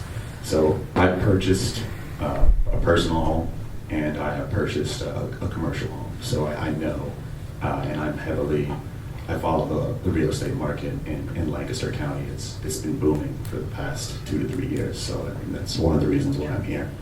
And the market rate for a 2-bedroom in Lancaster County is anywhere from like $1,400 to $1,700. So I think the question that you need to ask yourselves is, are you doing this to increase revenue for one party, or are you doing this to enrich the lives of multiple parties? So which do you care more about? The personal cash flow, or do you want to see people who didn't have an opportunity to get in that position get there? Because trickle down economics, it does not work. You can see how that went in 2008. So, and I am curious if you want to weigh in on this, Mr. Murphy, but if you're doing 4 to 6, what would the floor plan look like? Because that's a lot. I think the mayor said in the past that he wasn't interested in seeing high rises due to the drone project. So I'm not sure how you would do that, but I would be interested to hear it. And those are my thoughts. I think I lean with Heather on this one. Thank you. I think there's a lot of assumptions here. Yeah. Number one, that only one person benefits from market rate housing downtown, which is not true. In fact, the idea is to bring as many people to the downtown area as possible to make all businesses in the downtown area flourish. It's not about one person making money. It's about everybody in the borough. A rising tide lifts all ships. And that's what it's about. It's a revitalization. What happens when the tide goes out? Oh, no, what does happen when the tide tell goes me. up? I guess the tide goes up. I guess the boats sink, Just Todd. like everything else in the world. When the economy tanks, everybody suffers. Nobody's insulated. That's a ridiculous responsibility. That's a hackneyed phrase. You use that over, it's meaningless. We're not Rising doing that. tide lifts all boats. That's bullshit. So more people come into the borough. They live here. They use the amenities, the services, the shops, the people, the pest control, the grocery stores, the eateries. They use the private schools. They contribute to the borough, and they contribute to everybody in the borough, as well as the property owner paying property tax, which also contributes to everybody in the borough. So I think that's a very narrow-minded view, and I understand what you're saying. I think it's also kind of short-sighted to assume that the houses that are going to be for sale through the Habitat for Humanity proposal are going to be cheap. That's what you're assuming. You're assuming that market rate rental properties are going to cost more than a house or a home that these folks may build and put on the market for sale. Did you ask them what are your houses going to be? What are they going to go for? What's going to be the market rate when you sell the houses? Will those properties be $1,500 a month mortgages? So I think it's very short-sighted. You guys have these arguments that don't make any sense. I'm sorry. I'm answering your question. You said participate, so I'm participating. Thank you, Councilperson Bergard. Yeah. I just wanted to let you know, as a person who pays taxes and who owns commercial real estate, that no, it is definitely about personal enrichment. It is the easiest way to leave your tax bracket. I mean, not the easiest, but it's the most reliable way to leave your tax bracket.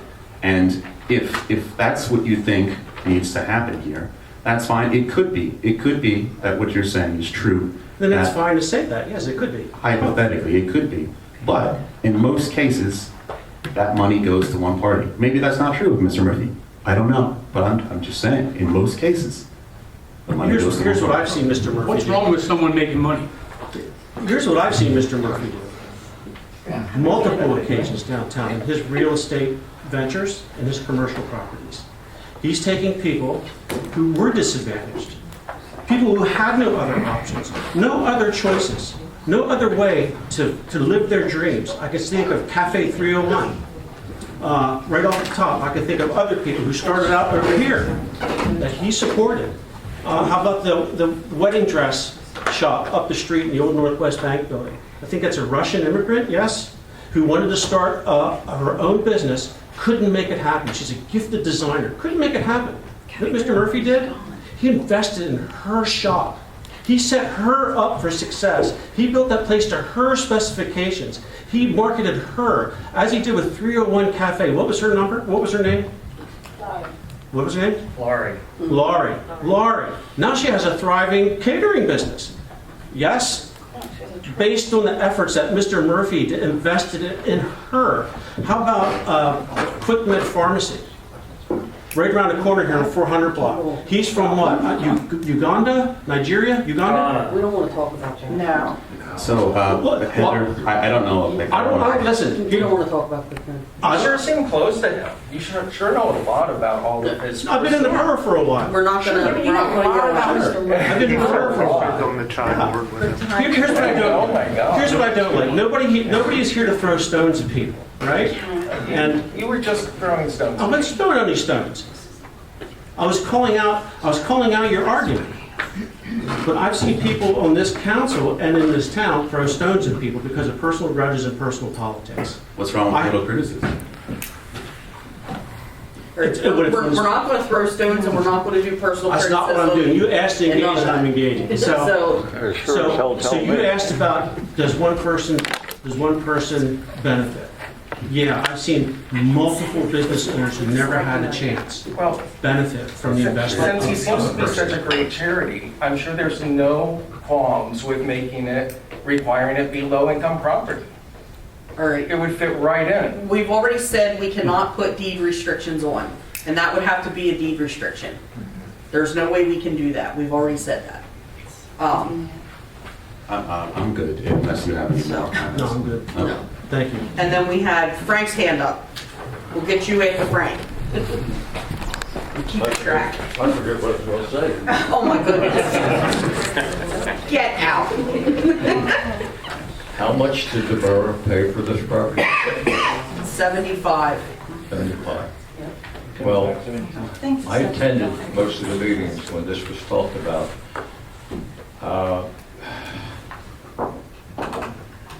And I kind of thank council for following through with this and trying to get the highest bid.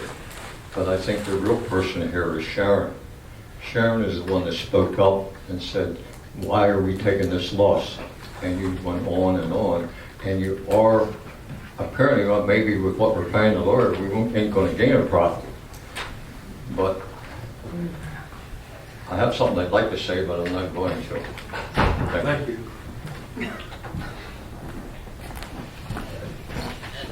Austin, correct? Yeah, my name is Austin Malcolm. I think this is actually a little bit more simple than everybody's making it. It comes down to what's best for the borough and what's going to be best for the long term of the borough.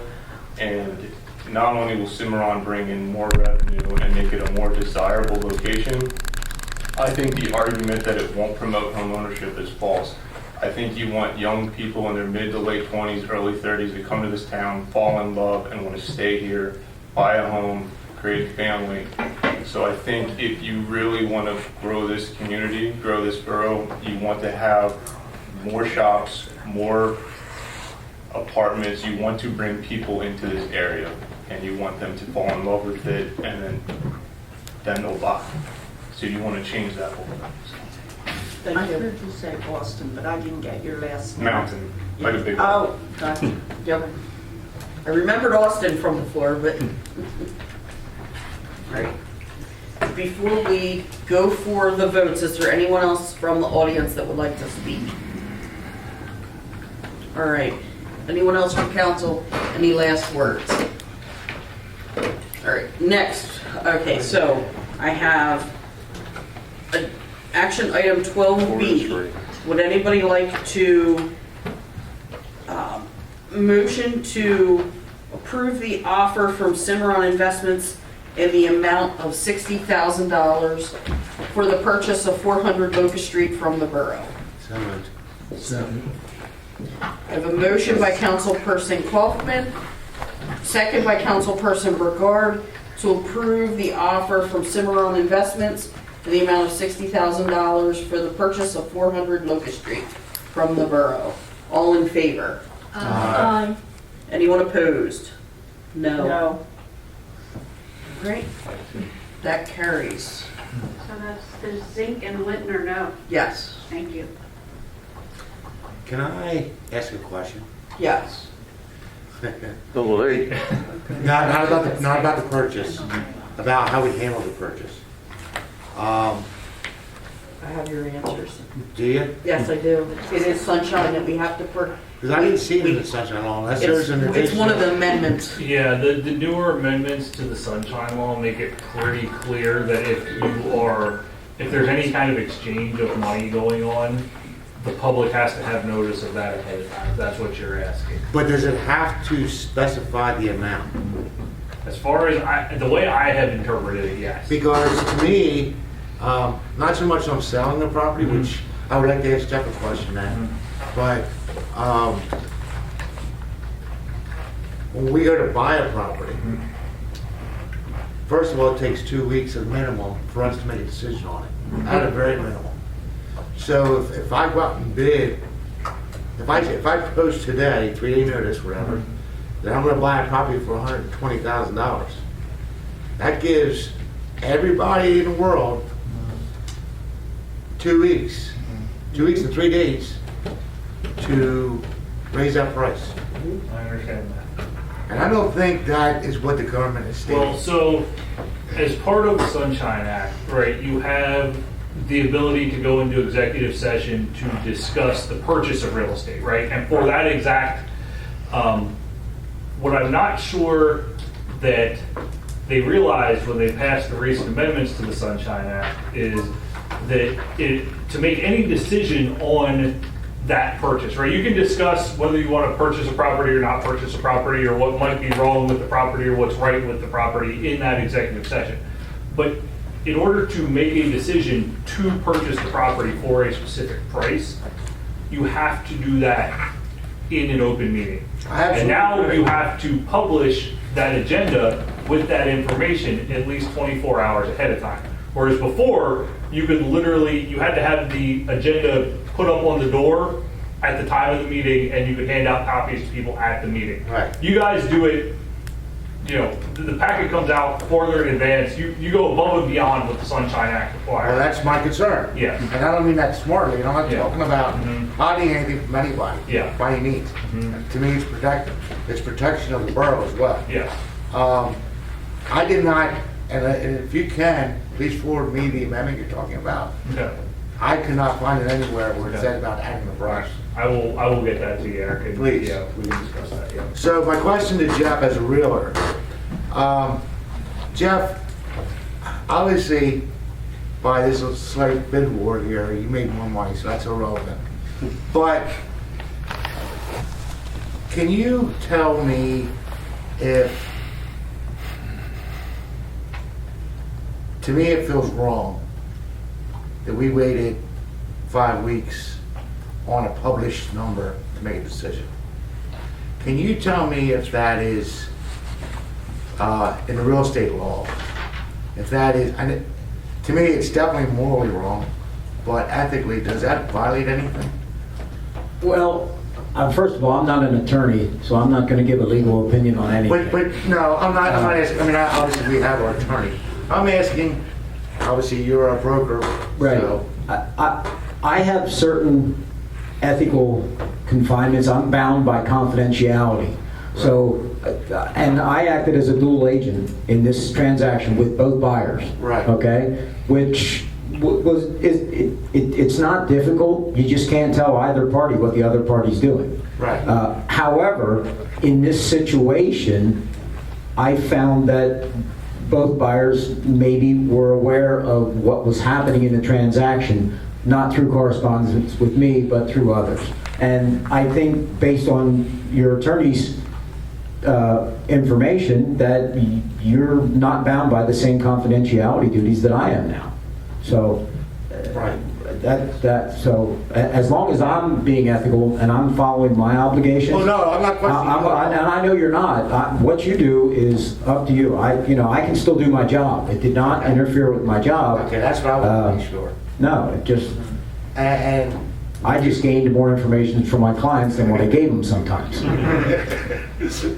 And is there a time limit that you can hold an offer? Well, as you notice, both these offers ask for acceptance by tomorrow. So technically, if you wouldn't make a decision by the end of tomorrow, they could withdraw their offers. They wouldn't have to fulfill that offer, okay? Well, I'll So- go back to your first offer. It's the same situation. You didn't make a decision, so that buyer did not have to stay in the agreement. They elected to stay in the agreement. Okay. And I think we were fortunate that happened because we ended up generating 2 offers, both of which were higher. Absolutely. Yeah, thank you. Well, that's what happened to us the last time, was the one offer requested acceptance before council had even met. And so we went back to them and said, can you extend it because we're not meeting to make that. Okay. I just didn't want to put you in jeopardy. I appreciate your concern. I'm a big boy. I can handle it. No, I understand that. I understand. I just didn't know if it was conflicting and anything else. But like I said, I did do some research on the Sunshine Law. And I didn't see any example where you got a list price. So, thank you. Thank you. I didn't want to have that discussion. Oh, yeah, no, that's okay. Because I asked him when I came in and, all right. Well, what do we have to do now with 12C? By virtue of accepting the offer in 12B, you really don't have to take any action. I think probably the best thing to do would maybe just for the record purpose, a motion rejecting the offer in 12C, just so that's not hanging out there. That was what I was wondering. Well, then how do we go to reject the offer if we voted not to accept the You can make a motion to reject the offer based on the acceptance of the previous offer, Not and then that you- to vote yeah. that way. It wouldn't be conflicting, yeah, Right. yeah. But I don't really want to vote to reject their offer. So what does that do? Then you vote I no. You vote no, you can vote no on No. the motion, yeah. All right, do I have a motion to reject the offer from Habitat for Humanity in the amount of $60,500? So moved. And a second. Second. All right, I have a motion by Councilperson Bogard, a second by Councilperson Fisher to reject the offer from Habitat for Humanity in the amount of $60,500 for the purchase of 400 Locust Street from the borough. Okay, can I say something? Yes. I don't necessarily agree with that motion. I don't think we should reject the offer, because technically the offer's dead. I can see removing, making a motion to pass this, but that puts people, that can pit people against, I don't want my name coming back in 6 months saying I'm against Habitat for Humanity. Here, look at this book. Well, you rejected the offer, it doesn't mean you're against the organization, it just means you Yeah, but rejected it's the offer. still rejected. It's still rejected. Yeah. If we accepted the first offer, then the property is not for sale, therefore the offer is not even valid. Exactly. That's So what I don't feel like we need to vote on it. I can see voting to eliminate Move it from the agenda. 10D, but, or whatever it is, but I would say at this point then, because you accepted the first one, I would simply say you can move on the agenda, the other offer is no longer needed. All right, that's not a Okay with motion that. then, Laurie. All right, so then we're just not taking action on Yeah, it. correct, that's fine. I appreciate that, Councilperson Kaufman. I know that there was some heated discussion over what might seem like a silly topic to some, and this is by no means a, what's that? Rejection. Yeah, of Habitat for Humanity. Great organization. I'm going to get together with you and learn more about it. It's a matter of what I believe was a better fit. So, All right. Yeah, Todd, we know who's bought and paid for it. Moving on, next, do I have a motion to approve change order number 1 for the 2nd Street CDBG project? Second. We'll go kiss their ass now. Who was that? Stoll? Price. Ken, No, we're not doing this, gentlemen, please. tell him to shut up. Gentlemen, I said gentlemen, please, we are in the middle of a meeting. Yes. I have a motion by Councilperson Stoll Yes, Mother. and a second by Councilperson Price to approve change order number 1 for the 2nd Street CDBG project. There's no change in cost or anything, it's just amending it to change the wage rates to comply with Davis-Bacon, because that was recently updated. Can you ask them to tone it down out there so we can look up business? Or close the door? I don't like closing the door though, because it's an open meeting. Does anyone have any questions, comments, or concerns on this change order? Anyone from the audience? All right, I have a motion by Councilperson Stahl, second by Councilperson Price to approve change order number 1 for the 2nd Street CDBG project. All in favor? Aye. Anyone opposed? All right. Next, could I have a motion to authorize the bill payments? A motion by Councilperson Price, second by Councilperson Stahl to authorize the bill payments. Questions, comments, or Leo will now concerns? kiss their ass. Is that on page 2? It says Mayor Lutz gets the Central Penn Business Journal for $299. Is that an annual? Yes, that's correct. I would have yes. Thank you. Are there any other questions, comments? Let me comment on that. That is a paper we get weekly, and I do pass it around. Okay. I just wondered if it was annual or not. Yes. And then also on page 7, I was trying to fit, it says revenue in the middle there. Is that something different than on the expenditure page, but it says revenue on page 7. That was, where are we looking at? 620 Walnut Street. That would have been return of appeal fees. Yeah, and it comes out of the revenue account, that's why it comes out. Okay, I didn't get it, because that was a pretty I sizable. usually flag that. Okay, Yeah, thank you. you're welcome. Oh, no, I'm sorry, I got that wrong. That is return of double payments of taxes. I was going to say that's Yeah, awful that's not popular a in real appeals. fees, yeah, because I usually mark that, yeah, I didn't catch that one. No, that was duplicate tax payments, is what that Okay. was. Yep, sorry about that, thank you. That's okay. Thank you. Yep, and then page 8, I was just wondering where this was installed. It says burglary fire system, 1400. So that was the security system we've had installed here on the Borough side. It's a, lack of a better term, a panic alarm that we have here that That's alerts fine, the I police. just didn't Yep. know it was on. Okay, thank you.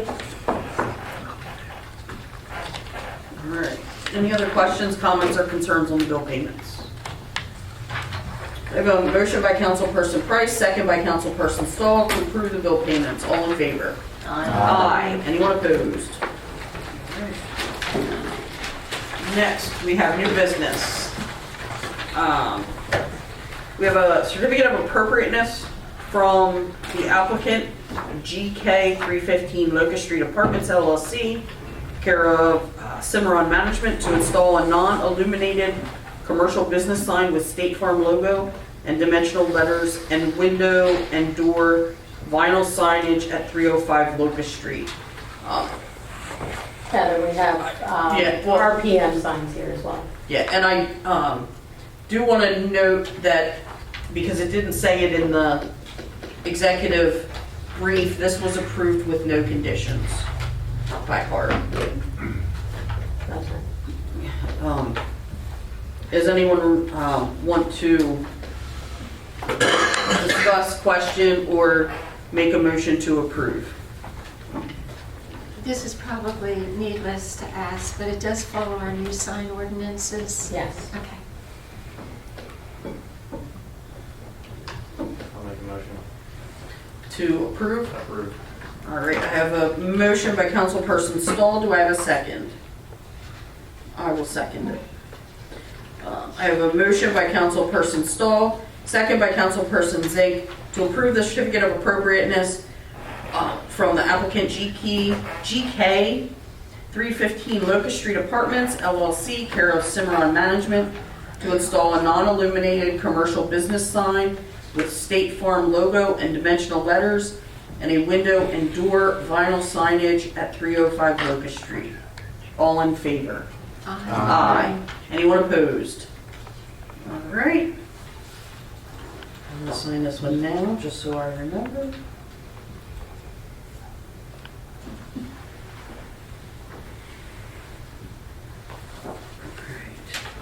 Could I ask a question about this paper? I just was curious about what that, the letter of authorization that's in here for the signage dated April 3rd. Was that for the sign on the building or the vinyl? The door. On the building. Okay, because that, I just wondered because that was signed and all before, quite a bit in advance of the HARB application, so I just wondered what that was. Thank you. All right. Next, we have a special event application from the Merchants Association to host the Discover Columbia Blues, Bourbon, and Brews event on Saturday, September 23rd, 2023. Do you have any questions, comments, or concerns on this? So the executive brief was pretty self-explanatory.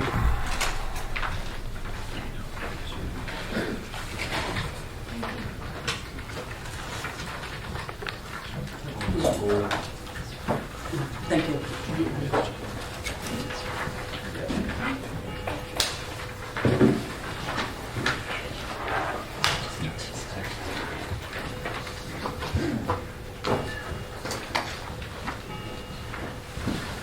Hi, my name is Daisy Pagan. I'm the Vice President of the Merchants Association here in Columbia. And last year, we ran an event, Discover Columbia, and it was for about 10 days. We are proposing to shorten it this year and run it September 22nd and the 23rd only, Friday and Saturday.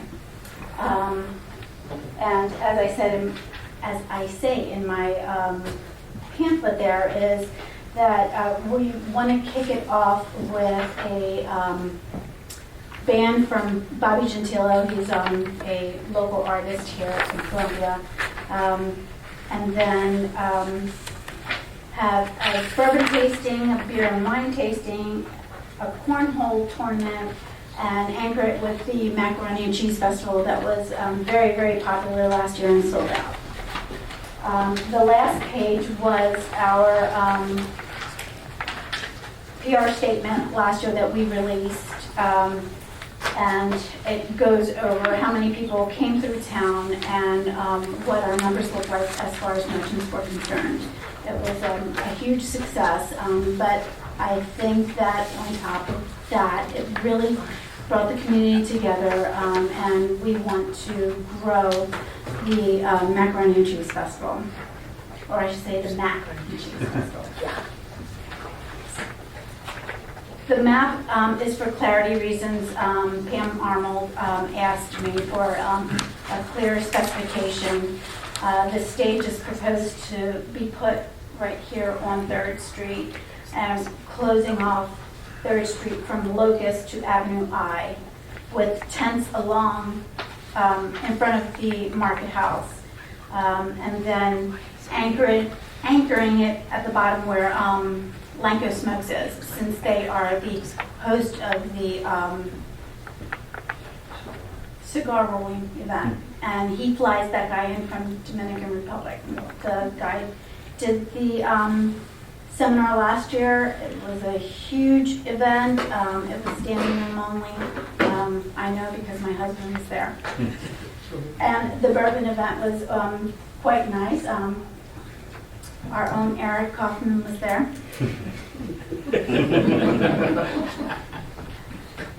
Took it twice. So I know that the majority of the concern was for the alcohol aspect of the event. And we will run that exact, I ran the Beer Fest for the Chamber of Commerce, and we are going to run it exactly as the Chamber event with armbands and drinking glasses. The drinking glasses are 5 ounces. And we will have wash and rinse stations, and we're only going to have 3 breweries and 2 or 3 wineries. The Lancaster Distillery that has moved into Columbia also does bourbon, so they have been contacted for their bourbon as well. Any questions? No, but one suggestion, if you're doing the mac and cheese again, make sure that you label them for allergens. My son was this close. I know, I ran. To anaphylaxis Yeah. because there was crab in this and it wasn't labeled. So It was labeled, but yes. yeah, there was nothing to tell me that it was crab, and Yes. so I dove at him because he literally was right here. Daisy, it says here that there will be 2 police officers on site. Is that included in the $700 cost for the borough? I'm assuming that's what that is. It is? Yes. Okay, thank you. Daisy, And thank you for. I know you met with the chief, Yes, I did. but what streets are you expecting to shut down? Just 3rd and Sadie Lane.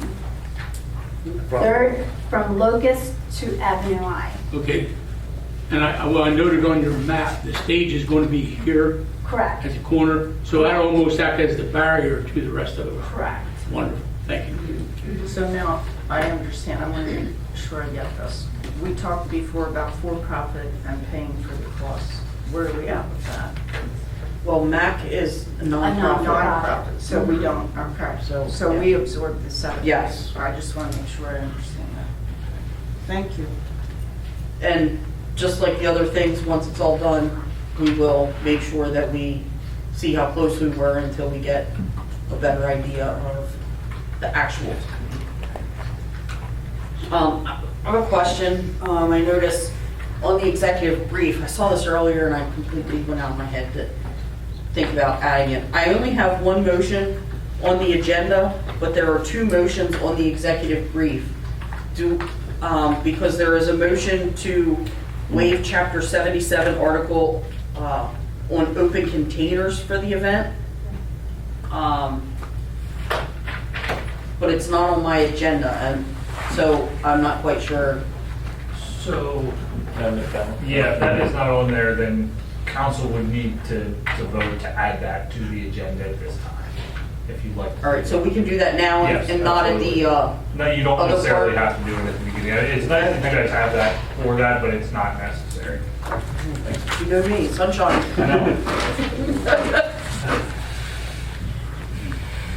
All right. Do we have any questions, comments, or concerns? I missed the $700. Where is that? On the executive brief at the bottom of it, below the motions, it says the approximate cost to Columbia Borough will be approximately $700. Did I get the executive?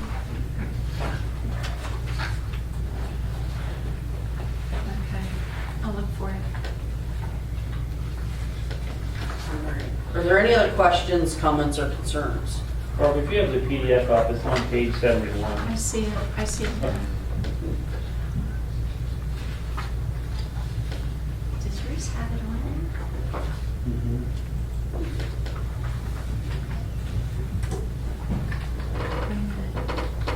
Wait a minute. Oh, I was looking on the bottom. I see it. Thank you.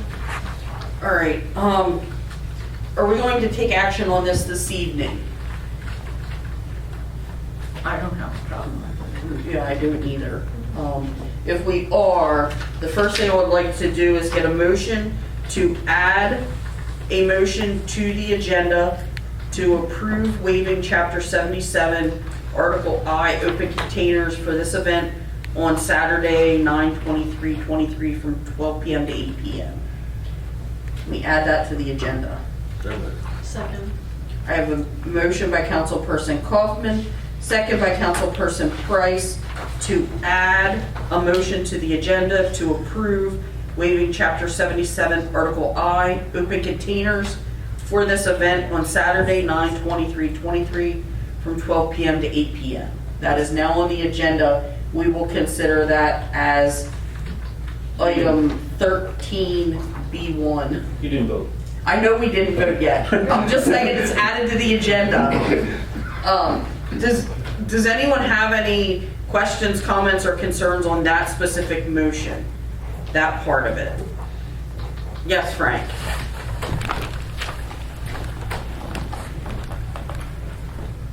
When you make the motion on waiving the alcohol, is this just for that event or is this for the borough? Well, that's what I was going to ask and say, can we add that to the motion?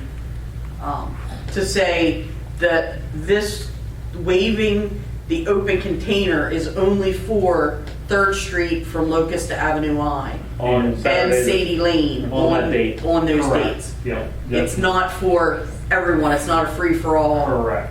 Okay. So my concern is somebody wanders from this event, how does that relate to that person? Or if What's they this are outside of particular- the event, then they will be cited for open container. We have officers that are going to be here, so Okay. if they leave, Okay. I'm sure that they will tell them, if Okay, you got an open container here. just had to understand it. Yep. All right, since this is, I'm sorry, 13B1, we'll do 13B first. I know, we're gonna do 13B first. You haven't voted on adding it to the. Oh, we haven't voted to add it to the, that's what you were That's saying, fine. sorry. All in favor of adding this motion to the agenda? Aye. Anyone opposed? All right, thank you for keeping me straight. Okay, so now we have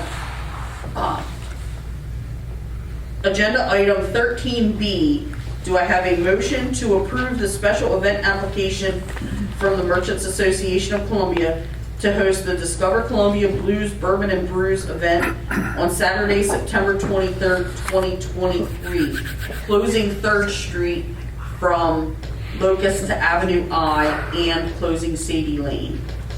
Second.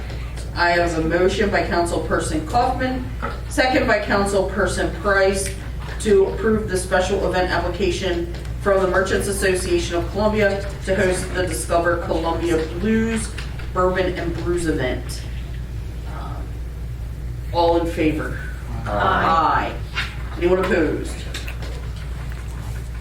Next, would anybody like to make a motion to approve waiving Chapter 77, Article I, open containers for the Discover Columbia Blues, Bourbon, and Brews event on Saturday, September 23rd, 2023, from 12 to 8 p.m., only in the areas of Locust Street to Avenue I, 3rd Street from Locust to Avenue I, and Sadie Lane from 3rd Street to Market. Is there a motion? Second. All right, I have a motion by Councilperson Kaufman, second by Councilperson Price, to approve waiving Chapter 77, Article I, open containers for the Discover Columbia Blues, Bourbon, and Brews event. All in favor?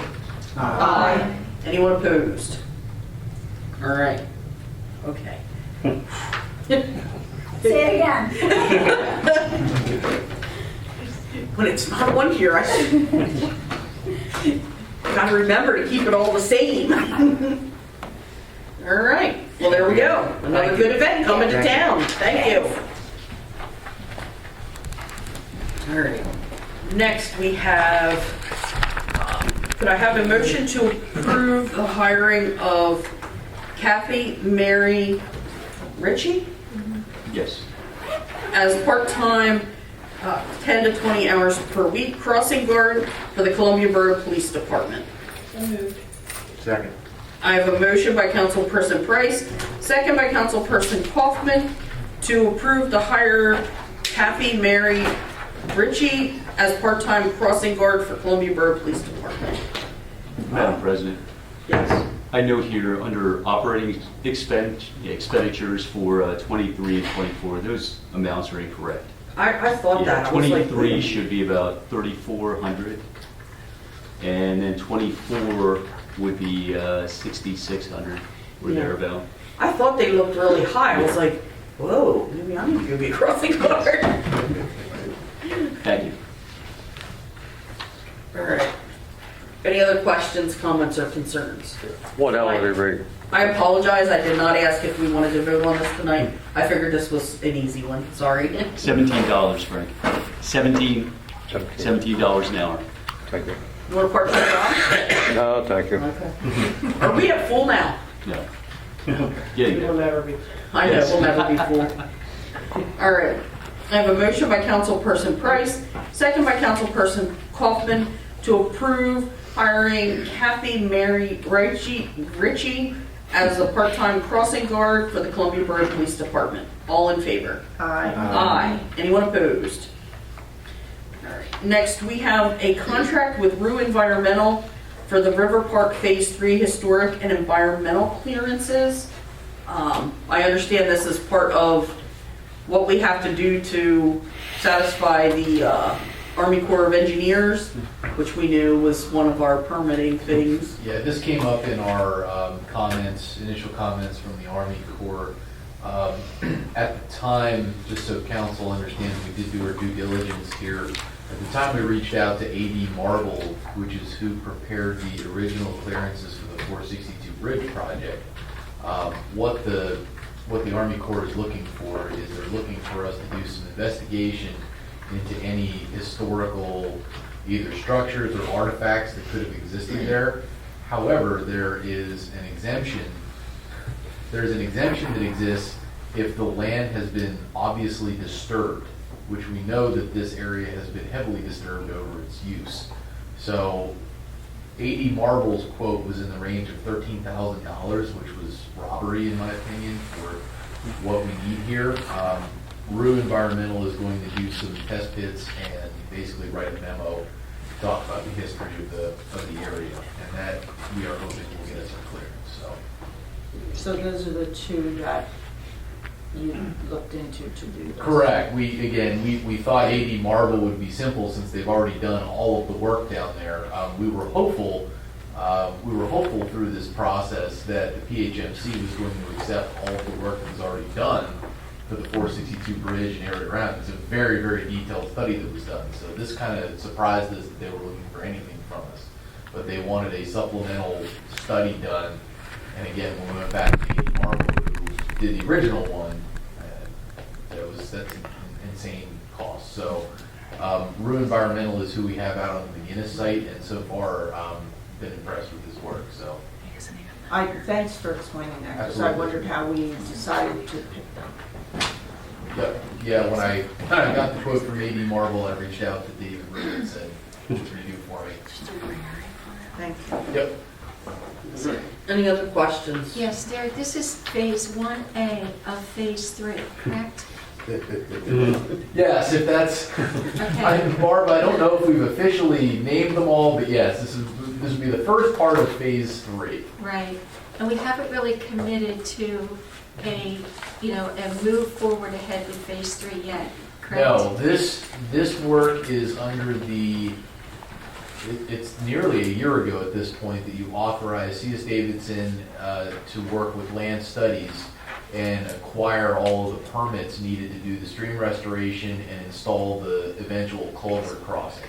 And our plan at that time is to get all of this stuff in the works and permitted so that when grants become available to do it, we are in a position that we can apply for them and get them. And if by any chance we have to postpone that, will these studies expire? I don't believe the studies will expire. We need to work with Army Corps and DEP once we pull the trigger on submitting the permits. We need to ensure that if those permits are issued and we're not ready to move, that we can work with the state and Army Corps to extend those, but we have had success doing that in the past. Okay. Are there any other questions, comments, or concerns on this?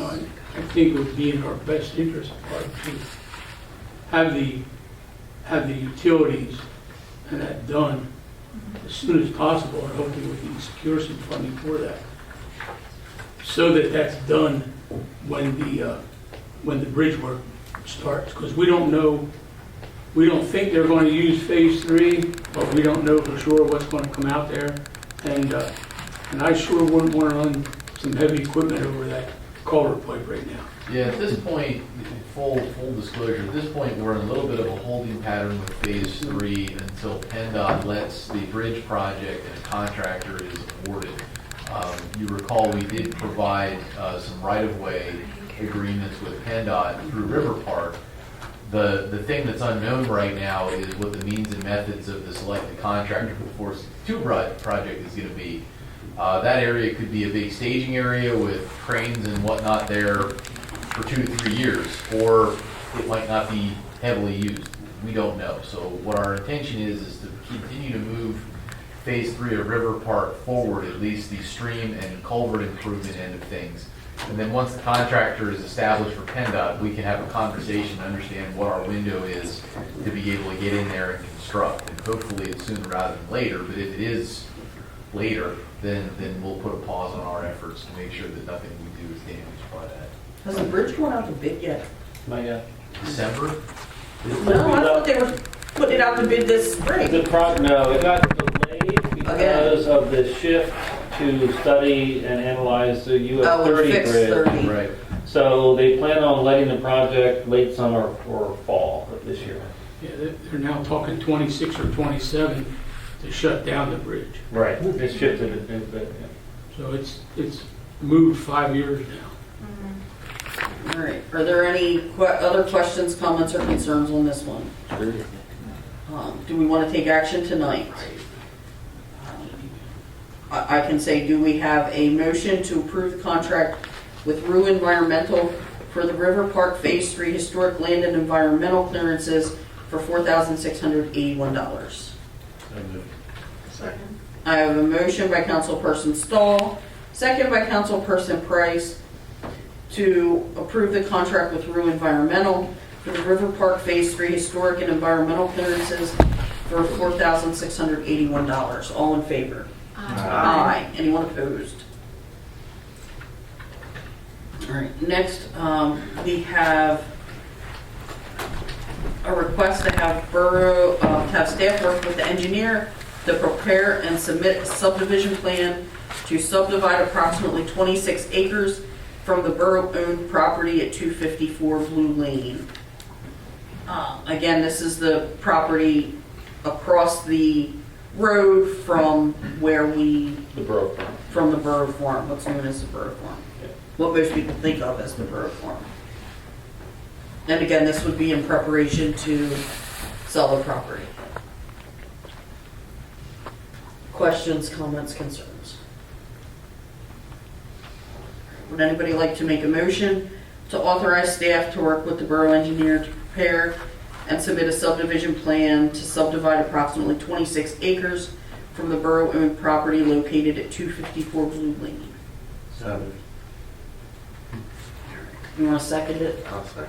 All right, I have a motion by Councilperson Stahl, second by Councilperson Kaufman, to authorize staff to work with the borough engineer to prepare and submit a subdivision plan to subdivide approximately 26 acres from the borough-owned property at 254 Blue Lane. All in favor? Aye. Anyone opposed? Next,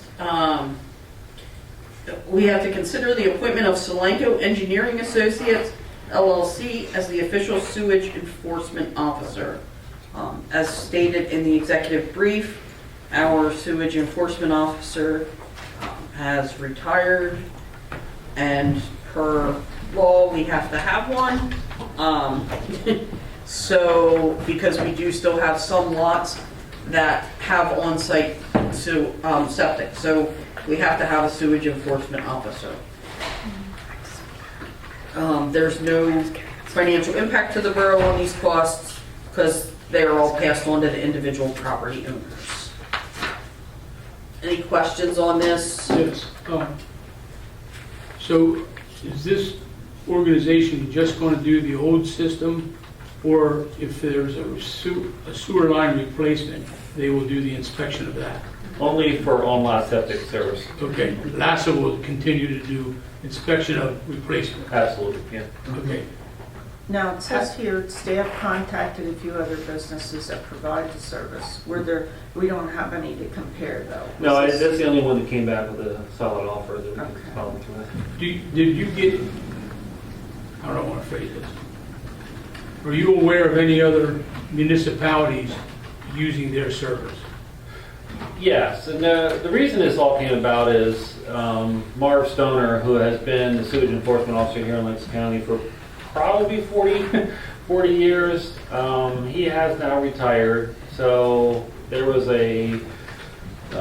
several emails sent around to all the municipal managers saying, all those who use Marv Stoner, what are you doing? How are you filling the gap now? And that's where I pulled a list of names from the people to talk to. I will say I first went to Derek, our borough engineer, and Derek, after looking at it, respectfully declined. That's not a service they want to maintain and pursue further. After talking to Derek, then I reached out to a few others and said, hey, is this a service you want to do? I have worked with Mark Daimler in the past. He's now with Solanco. He covers mainly the southern end, but he is more than willing. He covers Millersville Borough, and they're in a similar situation, which is only a few lots. He covers a couple others in the area as well. So I reached out to him. He provided a sheet, said he has the capacity to handle us. So that's what I'm bringing forward. I think they may also be in Wrightsville. Yeah, they're in Wrightsville as their zoning officer. Zoning officer, yeah. Yep. Okay. All right. Sure. Oh, I thought you had a question. Well, something just rang a bell when he said about them. never mind, being in Wrightsville, I think I did read something about that. Greg, are there any other questions, comments, or concerns? Does anyone want to make a motion to appoint Solanco Engineering Associates LLC as the official sewage enforcement officer? Second. I have a motion by Councilperson Stahl, second by Councilperson Price, to appoint Solanco Engineering Associates LLC as the official sewage enforcement officer. All in favor? Aye. Anyone opposed? Next, this goes hand in hand with that. We have to amend our fee schedule to include the fees for the online septic system that would be passed on from Solanco.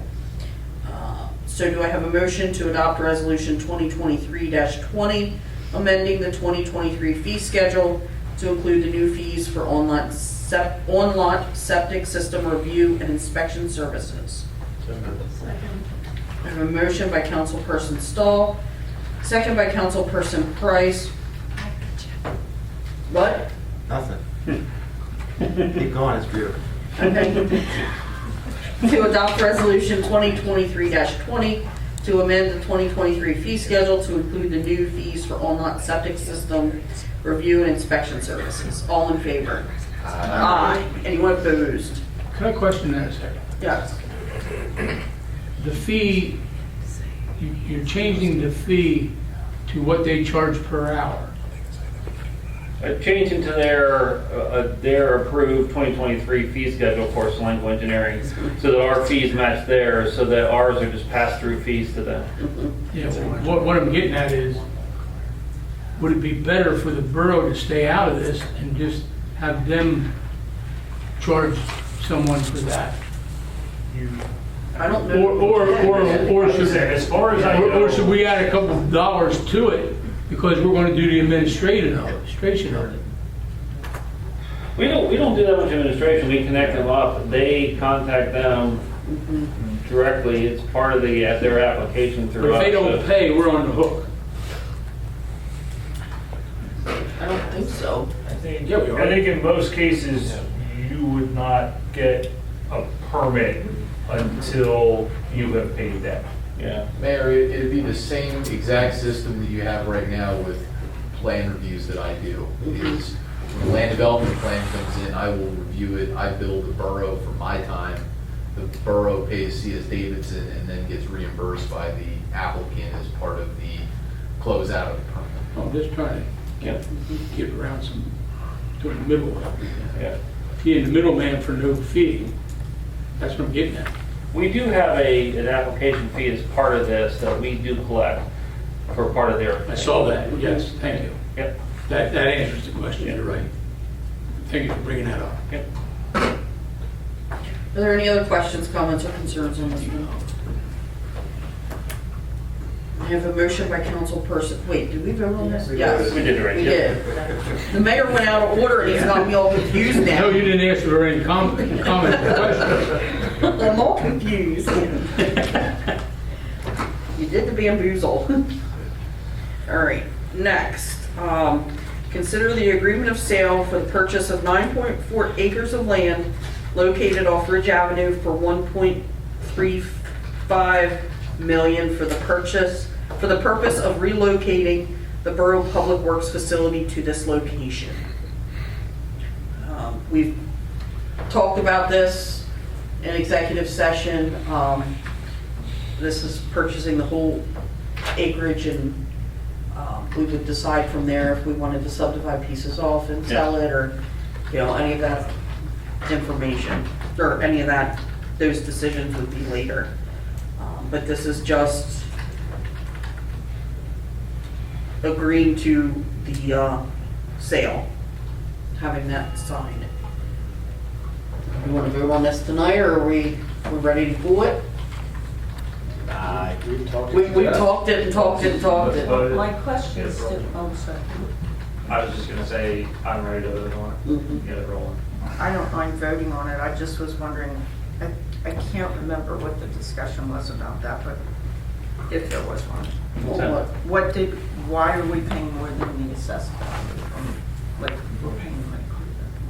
This is actually less than the appraised value. Right. The appraised But value. it's assessed at.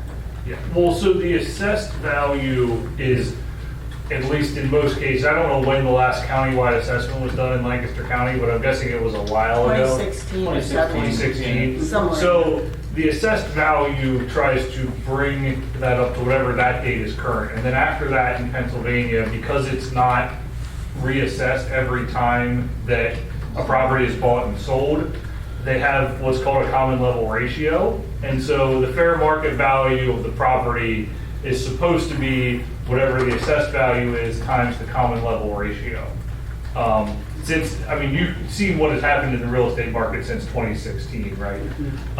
And so that's why it will be more than the assessed value, or more than the assessed value.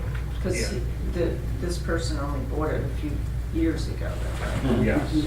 Yeah. Madam President, I think it's important for the public, and maybe for council too, I know, I was gonna say that to put together how this is going to be paid for. Oh, that wasn't what I was thinking. So close. I know, so close, yet so far away. In the executive brief, in the packet, it spells out that the funds for the purchase will initially come from the Wells Fargo money market account, which will be reimbursed once we sell the wastewater treatment plant, the 137 Front Street, which is the old firehouse, plus selling off Blue Lane. And then if we subdivide off Ridge Avenue and sell portions of that, that would also go back in and restock the fund, the capital fund. But I also think it's important to note at this, Frank, your concern was getting the public works over on the Borough Farm. And do we really want to go up and down that road and blah, blah, blah. But we did our study, and it would cost about $5 million to locate our public works out there. Out where? Out at Blue Lane. On Blue Lane. That was one of my questions. Go So ahead. this is significantly cheaper, and it gets our public works guys right in the middle of town, basically. But they're right here. So it would be a win-win. There is already an existing building on that property. While it's not great, the bones are great. It will need reskinned and New roof. the whole skin all around, plus utilities redone.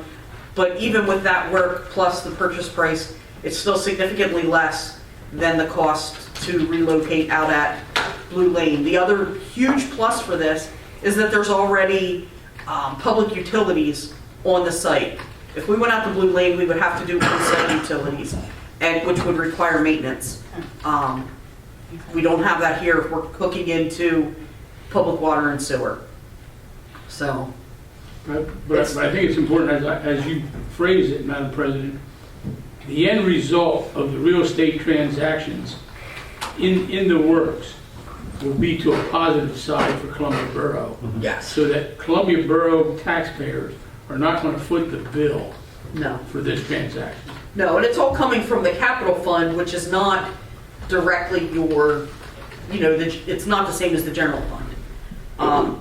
But yes, you're right. Ultimately, it is going to be a positive because the cost of this is what we're selling just, what would be both the parts of the wastewater plant. But even just the section of the wastewater plant that we're selling now and the firehouse is more than what this is going to cost.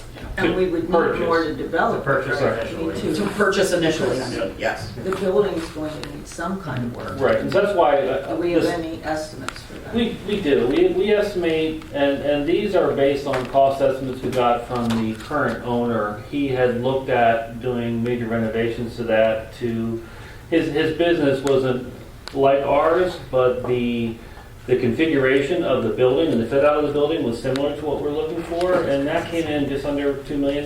So we rounded it up to about $2 million to clean up the site, fix it. And so the purchase price plus the renovation costs are less than the sale of all 4 of those properties. So those 4 are needed for just the purchase. It's the purchase and the development of the site. And if all goes as we planned, then this will be we will actually generate more through the sale of all this than the cost of buying and developing the site. And this location is connected to a property that we already own. That's the site of the cell tower, so that, I mean, that's pretty good. And if we are looking to subdivide a piece off, it would be about 5 acres. So, I mean, that would go back into this additional revenue as well. So. Good deal. I don't know what we can say as far as what went on in the executive sessions. But as much as I think this is a great opportunity for the borough, for the Works Department especially, it is central in North Columbia. There was issues, access issues and stuff like that. I really wanted to see in a package deal. Not necessarily us make one purchase for everything, but have all our ducks in a row to agree to it. I think what I can say here is that with us not having gotten to the point of, authorizing us officially to execute this agreement of sale, our ducks are as in a row as they can be. Without, we weren't going to obviously move forward past making sure we knew what we could do without you guys actually approving this. So they're not completely scattered, they're organized but not in a straight line. Yeah, the ducks have all been accounted for. But they're just waiting for this to be pulled, this trigger to pull, and then they'll. Exactly. So we've done all the due diligence to secure the access. We're just working with the current property owner to determine the best location of that access. Did we get a discount for any fire damage? So, no. Again, this price does not include the access. No. It does not. And I would feel much better voting on a motion that included both the access and the property. Because right now, we don't have access.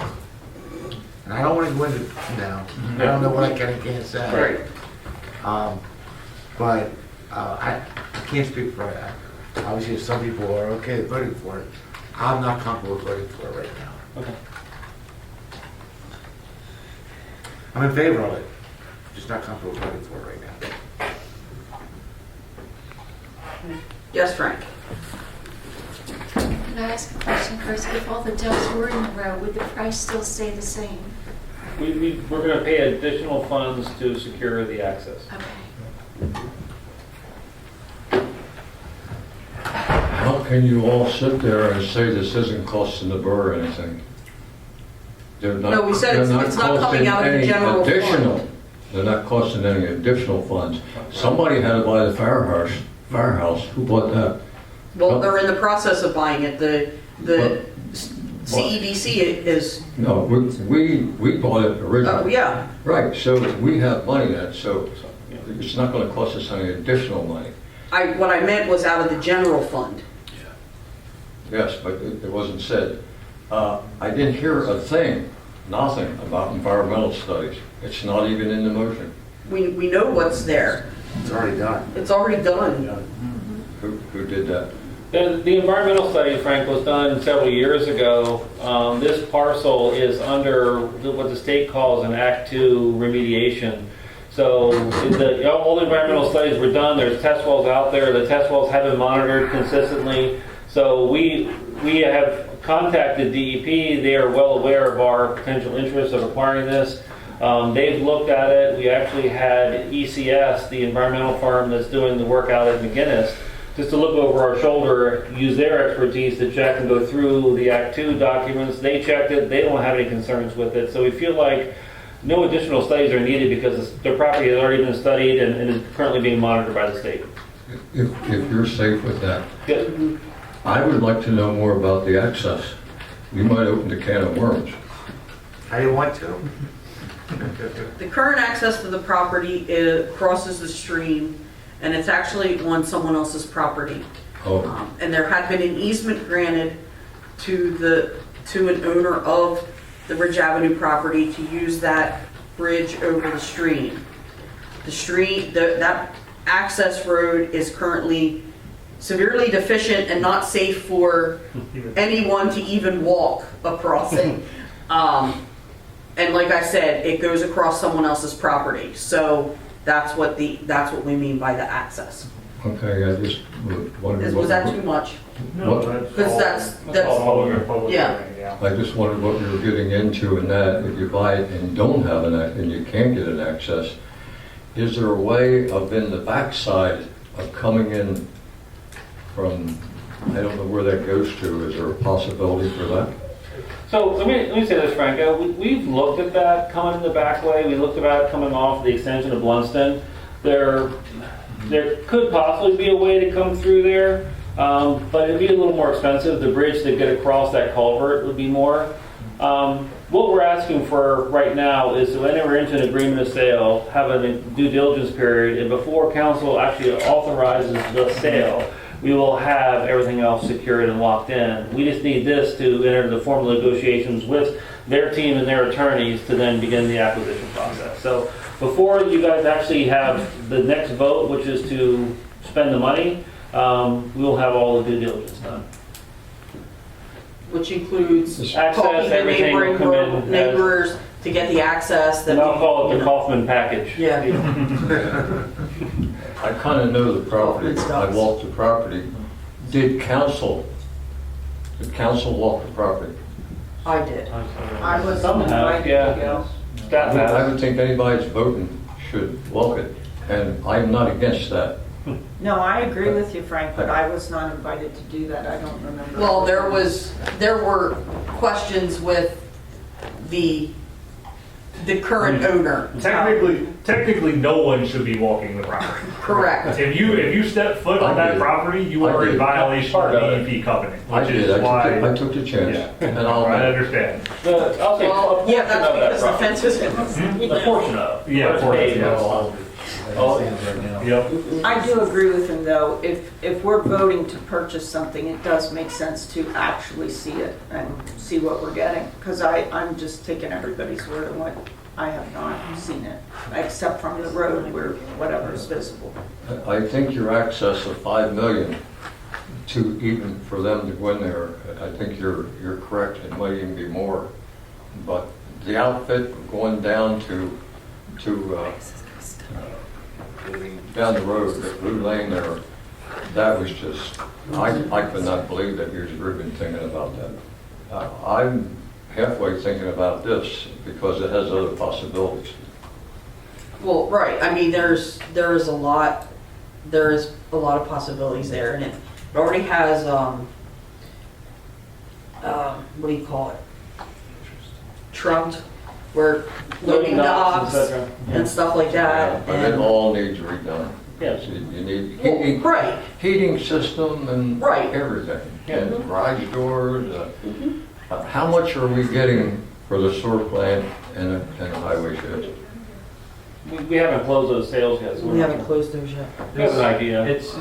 This is not being made on guesses or estimates just pulled out of nowhere. We have a study that was done. We have the former documentation from the current owner as to the estimate to do all of those improvements to that building. And so all of that's in hand. I'll say we have had access to all of the documents and layouts of that property. So as far as like having not seen it, we have our engineers review that we have all been briefed on prior to this meeting, prior to this decision. So I don't see it as a lack of information or preparation for this decision tonight. The one question I would have is to answer the access issue is if we would, for some reason, not be able to gain access, are we able to back out of the agreement? That's the point of the due diligence period. So I don't really see it as being an issue that is negligible on the side of council to decide to enter into this, because that's what due diligence is for. And it moves this process along, and it's been a year in coming of just a lot of work and study on behalf of our team here sitting to the right of me. So, And it wasn't just Derek, there were other members of CS Davidson in the different engineering fields that were looking at it and everything else, and our public works have looked at it. my personal opinion is it's time to keep this thing moving. Yep. And get Jake in a public works facility, and also this is what hinges the complete sale of our wastewater treatment plant. Kind of helps push that. Yep. Yeah, maybe you can straighten me out. Heather, the outfit that Bill Clutch in charge of, CEDC, yes. yes, wasn't these properties put in the hands of them to sell? Yes, those two, yes. How can you do that if people's Because, already in there? no, because as a government entity, we can give it to the CEDC to sell, I to get don't the have a highest problem and with best that. offer. But what they actually do is we signed an agreement with CEDC to say we want X number of dollars for this property. And we give that, they signed that. So they are going to give us that money when they sell that property. By, what was our date, July? So then, Okay. then they do an agreement of sale with the owner of that property, well, who's in there. I'm with you, Heather. I understood the way this came out of the meeting, that they were going after other buyers. How can you go after other buyers? And they said, well, they don't have a contract with them. You can go Somebody after, was just in it. because someone has a lease on a property doesn't mean that you can't sell it. So they can, and that's They what would, I'm if told. someone else, if a different person bought it, and they have advertised, I think, to anyone who would be interested, they would buy it subject to the, you would buy it as a commercial investment property, essentially, if that's what you wanted to do. I And don't there's know already where. a tenant in there. Exactly, yeah. So that's what they would end up doing. And they have how many year lease? At the sewer plant? 29, I believe. 29-year lease of the sewer plant, so they would come in with a tenant that's going to be there for a long period of time. Yeah. How do we ever get our money? So you're saying we have money to buy this property uptown, if they have this lease, how are we gonna get our money for the When building? we sell it to them. When we sell it to When we them, sell it, we'll whoever- cancel the lease and then take it over as owners. So the sale terminates the lease Yeah, agreement. if the tenant were to buy it, that would terminate the lease agreement. We're to buy it, but if they did, if they just keep leasing it, we never get our money for the building. Right. It's a calculated step in the process. Yeah, but to get it so- done. Yeah, but someone else could buy it, right? It boils down, we don't, if somebody was up to buy it, so it boils down, we don't have the money in hand to buy the property at Ridge Avenue. Well, that's We're exactly saying what that it says in the. We have it, and we're not gonna, it's not gonna be a burden to the taxpayer. But I think the building is what we need, the land, I like the 9 acres, and you can do other things with it, but boy, it's gonna take money. Yeah. So everything else does too. No, exactly. All right, so would anyone like to make a motion to approve the agreement of sale for the purchase of 9.4 acres of land located off Ridge Avenue for $1,350,000 for the purpose of relocating the Borough Public Works facility to the location? And a second. I have a motion by Councilperson Stahl, second by Councilperson Brigard, to approve the agreement of sale for the purchase of 9.4 acres of land located off Ridge Avenue for $1,350,000. All in favor? Aye. Aye. Anyone opposed? Aye. All right. And next. A no, right? Not an aye, but a no. Correct. Oh, this wasn't on here when I approved the draft agenda. We have received the formal request from the Lancaster County to see if we are willing to work with them to develop a watershed-based stormwater management plan. And Mark would like authorization to work with them on that. That is not committing us to the plan, it is committing us to discussing to see if we are interested in going that way. The planning commission, the planning department is asking all municipalities in Lancaster County to, if they're willing to come to the table to talk about a plan for this. Again, not approving the plan, or committing us to working with anyone, it's just committing us to talk to people. So the end goal is to have a countywide 167 plan. Yes. Absolutely fabulous. And to look at each one as a sub-water basin and do stormwater regionally instead of site by site. Right. Yeah, that's totally fine. Finally makes sense. Yep. Yes. Yes. Would anyone like to make a motion to authorize staff to work with the county for development of a watershed-based stormwater management plan update? And I have a motion by Councilperson Brevard, second by Councilperson Kaufman, to authorize staff to work with the county for the development of the watershed-based stormwater management plan update. All in favor? Aye. Anyone opposed? All right. Staff reports, comments, and announcements. Solicitor Gable.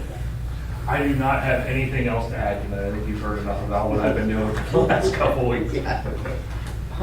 Secretary Treasurer. Thank you. We had a proclamation earlier about the EMT days, EMS days. I just want to say that the borough was honored to be able to host them this morning, have them come through. We had almost 20 of the Lifeline staff come through here, sit around and talk with us.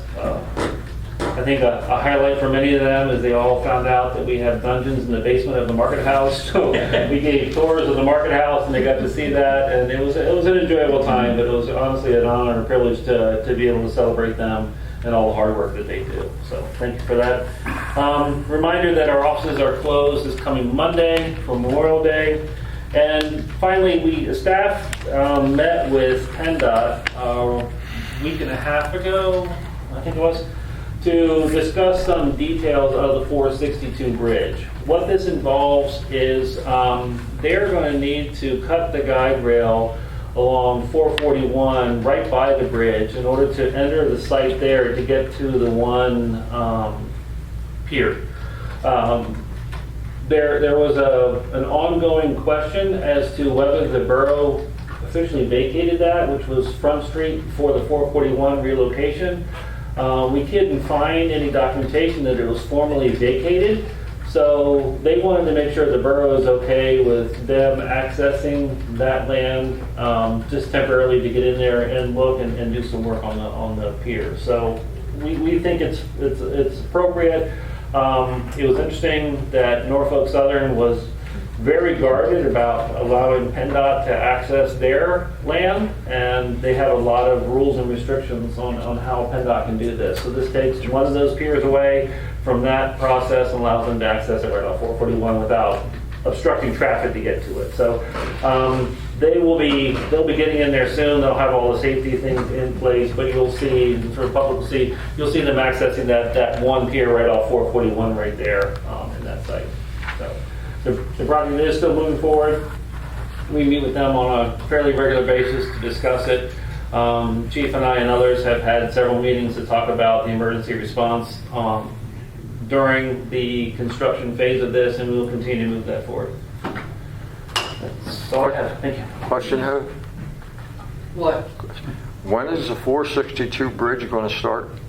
PennDOT is supposed to bid out the contract this summer. They'll award the contract probably by the fall.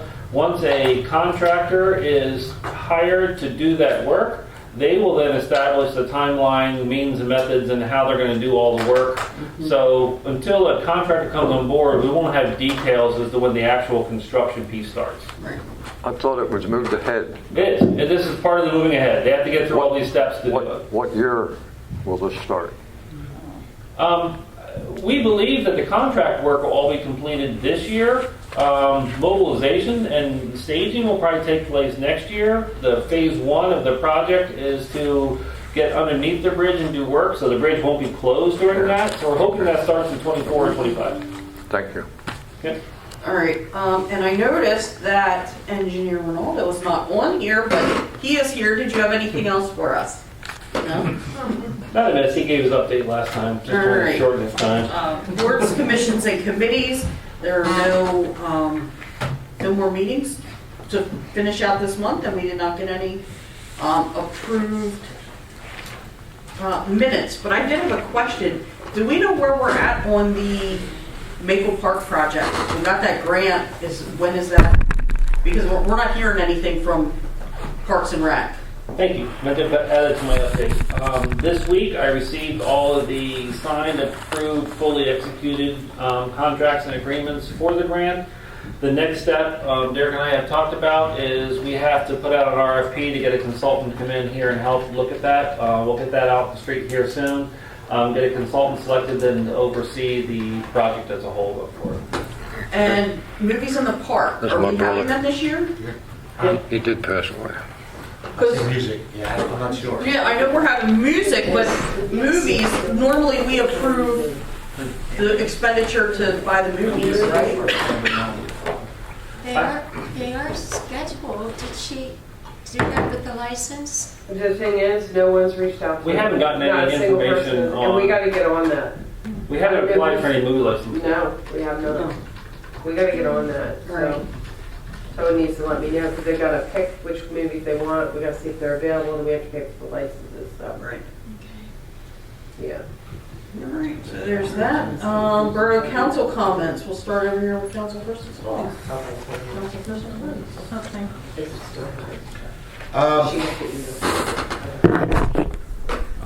There's a few items that I think that we've had left open for almost a year now.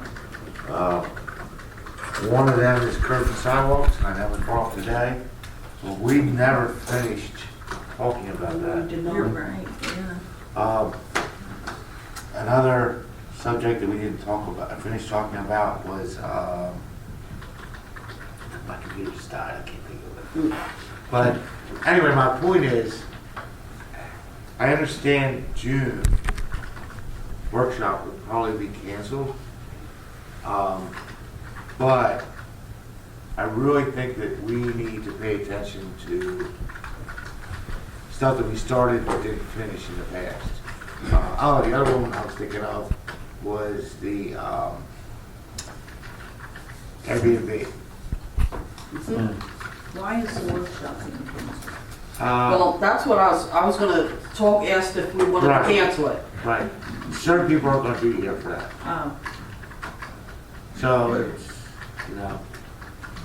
I don't even have to have a quorum for it. and wasn't there a... Wait. Think I'm on vacation. The thing with that I was gonna say about the June workshop is originally it was scheduled because there was a request from someone to make a text amendment to our zoning ordinance. And so I was like, okay, and then the more I got to thinking about it, I was like, wait a minute, text amendments go through planning first. So I didn't think it made sense to come here only for us to say go to planning. My other thing was we've been waiting for 3 years to get text amendments. Mm-hmm. That's what I thought you were going to talk about, the comp. That was- And they kept saying, we're not making text amendments until we get the comp plan done. We're not making text amendments until we get the comp plan done. So I was kind of confused as to why we would consider one text amendment before we consider other ones, especially when some of those text amendments are one that we need made to accommodate McGinnis, or that we need to consider for that. So that was going to be my question is, do we want to, put the cart before the horse and say we want to consider this text amendment, or do we want to cancel? But then the other part is, I will not be here that night, and neither will Mark, because that is the week of the conference And the Tuesday night of the conference is the banquet. And I was told I need to go to the banquet. So, that's that. So the reason it feels like some are jumping ahead is we are still working through the details in the McGinnis one and trying to get that one wrapped up and finalized to make sure we get it right, looking at the site plans and what is needed. This is a privately initiated request that is being brought forward. So when they bring that forward, they had actually requested, we'd like to get with council and talk it through to see where it is before they send it to planning commission to see if this is the level of detail and everything is right before they start the formal review process. So that was at their request. They wanted to meet with council. It's not mission critical. We can take it through planning commission first if we need to. Yeah, and I don't know, Joanne was probably planning to stay for the banquet at the conference too, correct? Sure. I don't know if you are or not. I just, Sure. I need some moral support there. So we can, if you guys want to hear their petition, you can hold the workshop. If you want to just simply move that to planning commission, let them hear it first, we can do that. It just seems like we canceled one not that long ago. I just feel like we, I don't know, I don't remember this happening before. Yeah, if there's other items that council has, and if you remember that we moved the committees to the committee of the whole, if you will, so that there are items that council or different groups want to bring up, your workshop is your time. Right. So if there are other items you feel it's necessary to meet, please, let's schedule the meeting and meet. Right, I mean, that's what, I think the other thing is, one thing that we've done different than, I hate to keep saying it, but previous council, we don't have so many irons in the fire, right? I mean, we do have a lot, but we don't have so many in the fire that we need that workshop. I mean, our problem now is the follow through and, keeping the momentum going on things that we are looking at. I would agree on the curb and sidewalk Yes. discussion needs to continue, so if we restart that, or fan the flame, fan the embers on that one, even if we're not all here. But, so, I mean, where are we falling on next week?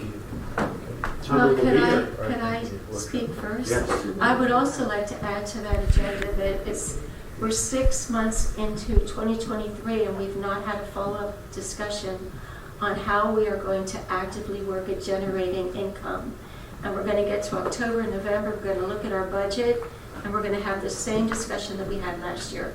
We had talked about having a third party come in and just assessing everything and giving us ideas, but we never really had a decision. Also, since Parks and Rec started up, they have wanted to have a joint workshop with us just so they could hear from us. That could be one of the reasons why, we don't see much movement there because that never took place with them. They've never told me they wanted to do that. No one's ever told me. Oh, really? Yes, So- they would like to have a joint workshop I with mean, council. If I'm not told that they want something on an agenda, I can't make sure it happens. Right. And then the other thing is, I would just like to make a follow-up comment with tonight. It really made me aware we can celebrate a lot of things that are happening in Columbia, like the economy, the McGinnis and everything, but we can walk 2 blocks away and there's still people living in substandard housing conditions. There's still people living in Columbia who feel hopeless that they could ever even own a home.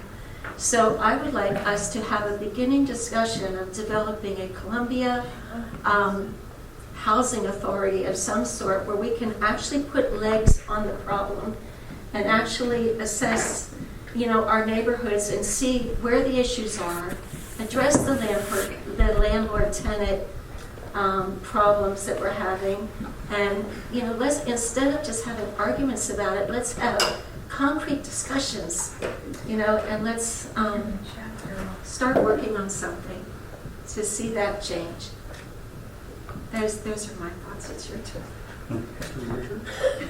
Or, I mean, if you, I mean, that can be a work session or it can be, but I'm thinking. I'm just trying to figure out, are we canceling next week or no? Because I need to announce the next meeting. I agree with you. You know, when several years ago, you and I had talked about what we called HOPE. Yes, The Home yes. Ownership Partnership Yes. Enterprise Initiative. I know. But then they voted against the homes. Right? I don't understand this. What? But you voted against getting 2 homes up here. Yeah, you did just vote against. Just not there. Just doesn't Just make not sense. there. But why not give someone else a chance? This is my comment. Yeah. We don't, this isn't a That's a time for debate and discussion. You can ask me the question, let me finish what I'm talking about. And the thing that I had constructed as a concept, I was already told pretty much exists. And you know who does it? Habitat for Humanity. They were the ones that already have pretty much the model that I was laying out about a private-public partnership in order to help people get to a place of home ownership that's responsible, learning skills along the way to become independent and become homeowners. The public aspect being, hey, you know, there's an initiative, there's what's the word, a motive, a financial motive to be invested in that kind of project as a public entity. I mean, sorry, a private entity. There's a motive for a public entity to be involved in that kind of a project because we have a moral and ethical responsibility to the people in our borough that do need a helping hand. And I think that there's this oversight that happens when you have this public and private exchange in an initiative like that, where it just seems to work better than one by itself. So, yeah, I did have an idea, and it was very much what Habitat for Humanity already has. I was educated on several weeks ago. Let's talk to them. Let's talk to them. And that's just like one avenue. There's so many. Well, and I There's so think many answers, but we let's just have start such the a conversation. good, yeah, we have such a good rapport with the land bank also, and they do the same exact thing. You know, they get these dilapidated properties, they get them rehab, and they get people in the homes. I mean, That's true, but there's got to be more because 2 blocks down the road, there's people from our road here. I mean, I could tell you horror stories of how people are living in Section 8 housing and people who don't believe they have the personal stamina or the wherewithal to even own a home and to be able to change the mindsets in people and make it a possibility for all our residents to flourish. And, you know, it's the economy, you know, we have a lot to celebrate, but we still have room to grow. all right, so where are we falling on next Tuesday? Hey, text my gov. The Tuesday, the 6th. Text my gov to find out if there's a. If there's a workshop or not, well, I have to announce the next meeting. Oh, but I would be remiss if I did not, because I promised Fred I would give him a shout out. I had lunch twice last week at the New Griddles Malt Shop, and it is very good. So go in there, get some good food. It was very good. All right. Am I keeping it on? I haven't heard. It doesn't matter to me, whatever you guys decide. I prefer no. All right. The next meeting will be, 13th then? yes, June 13th. At 7 p.m. on June 13th, council will hold a regular meeting. Could I have a motion to adjourn? Second. I have a motion by Councilperson Price, second by Councilperson Stahl, to adjourn at 10:09 p.m. All in favor? Aye. Anyone opposed?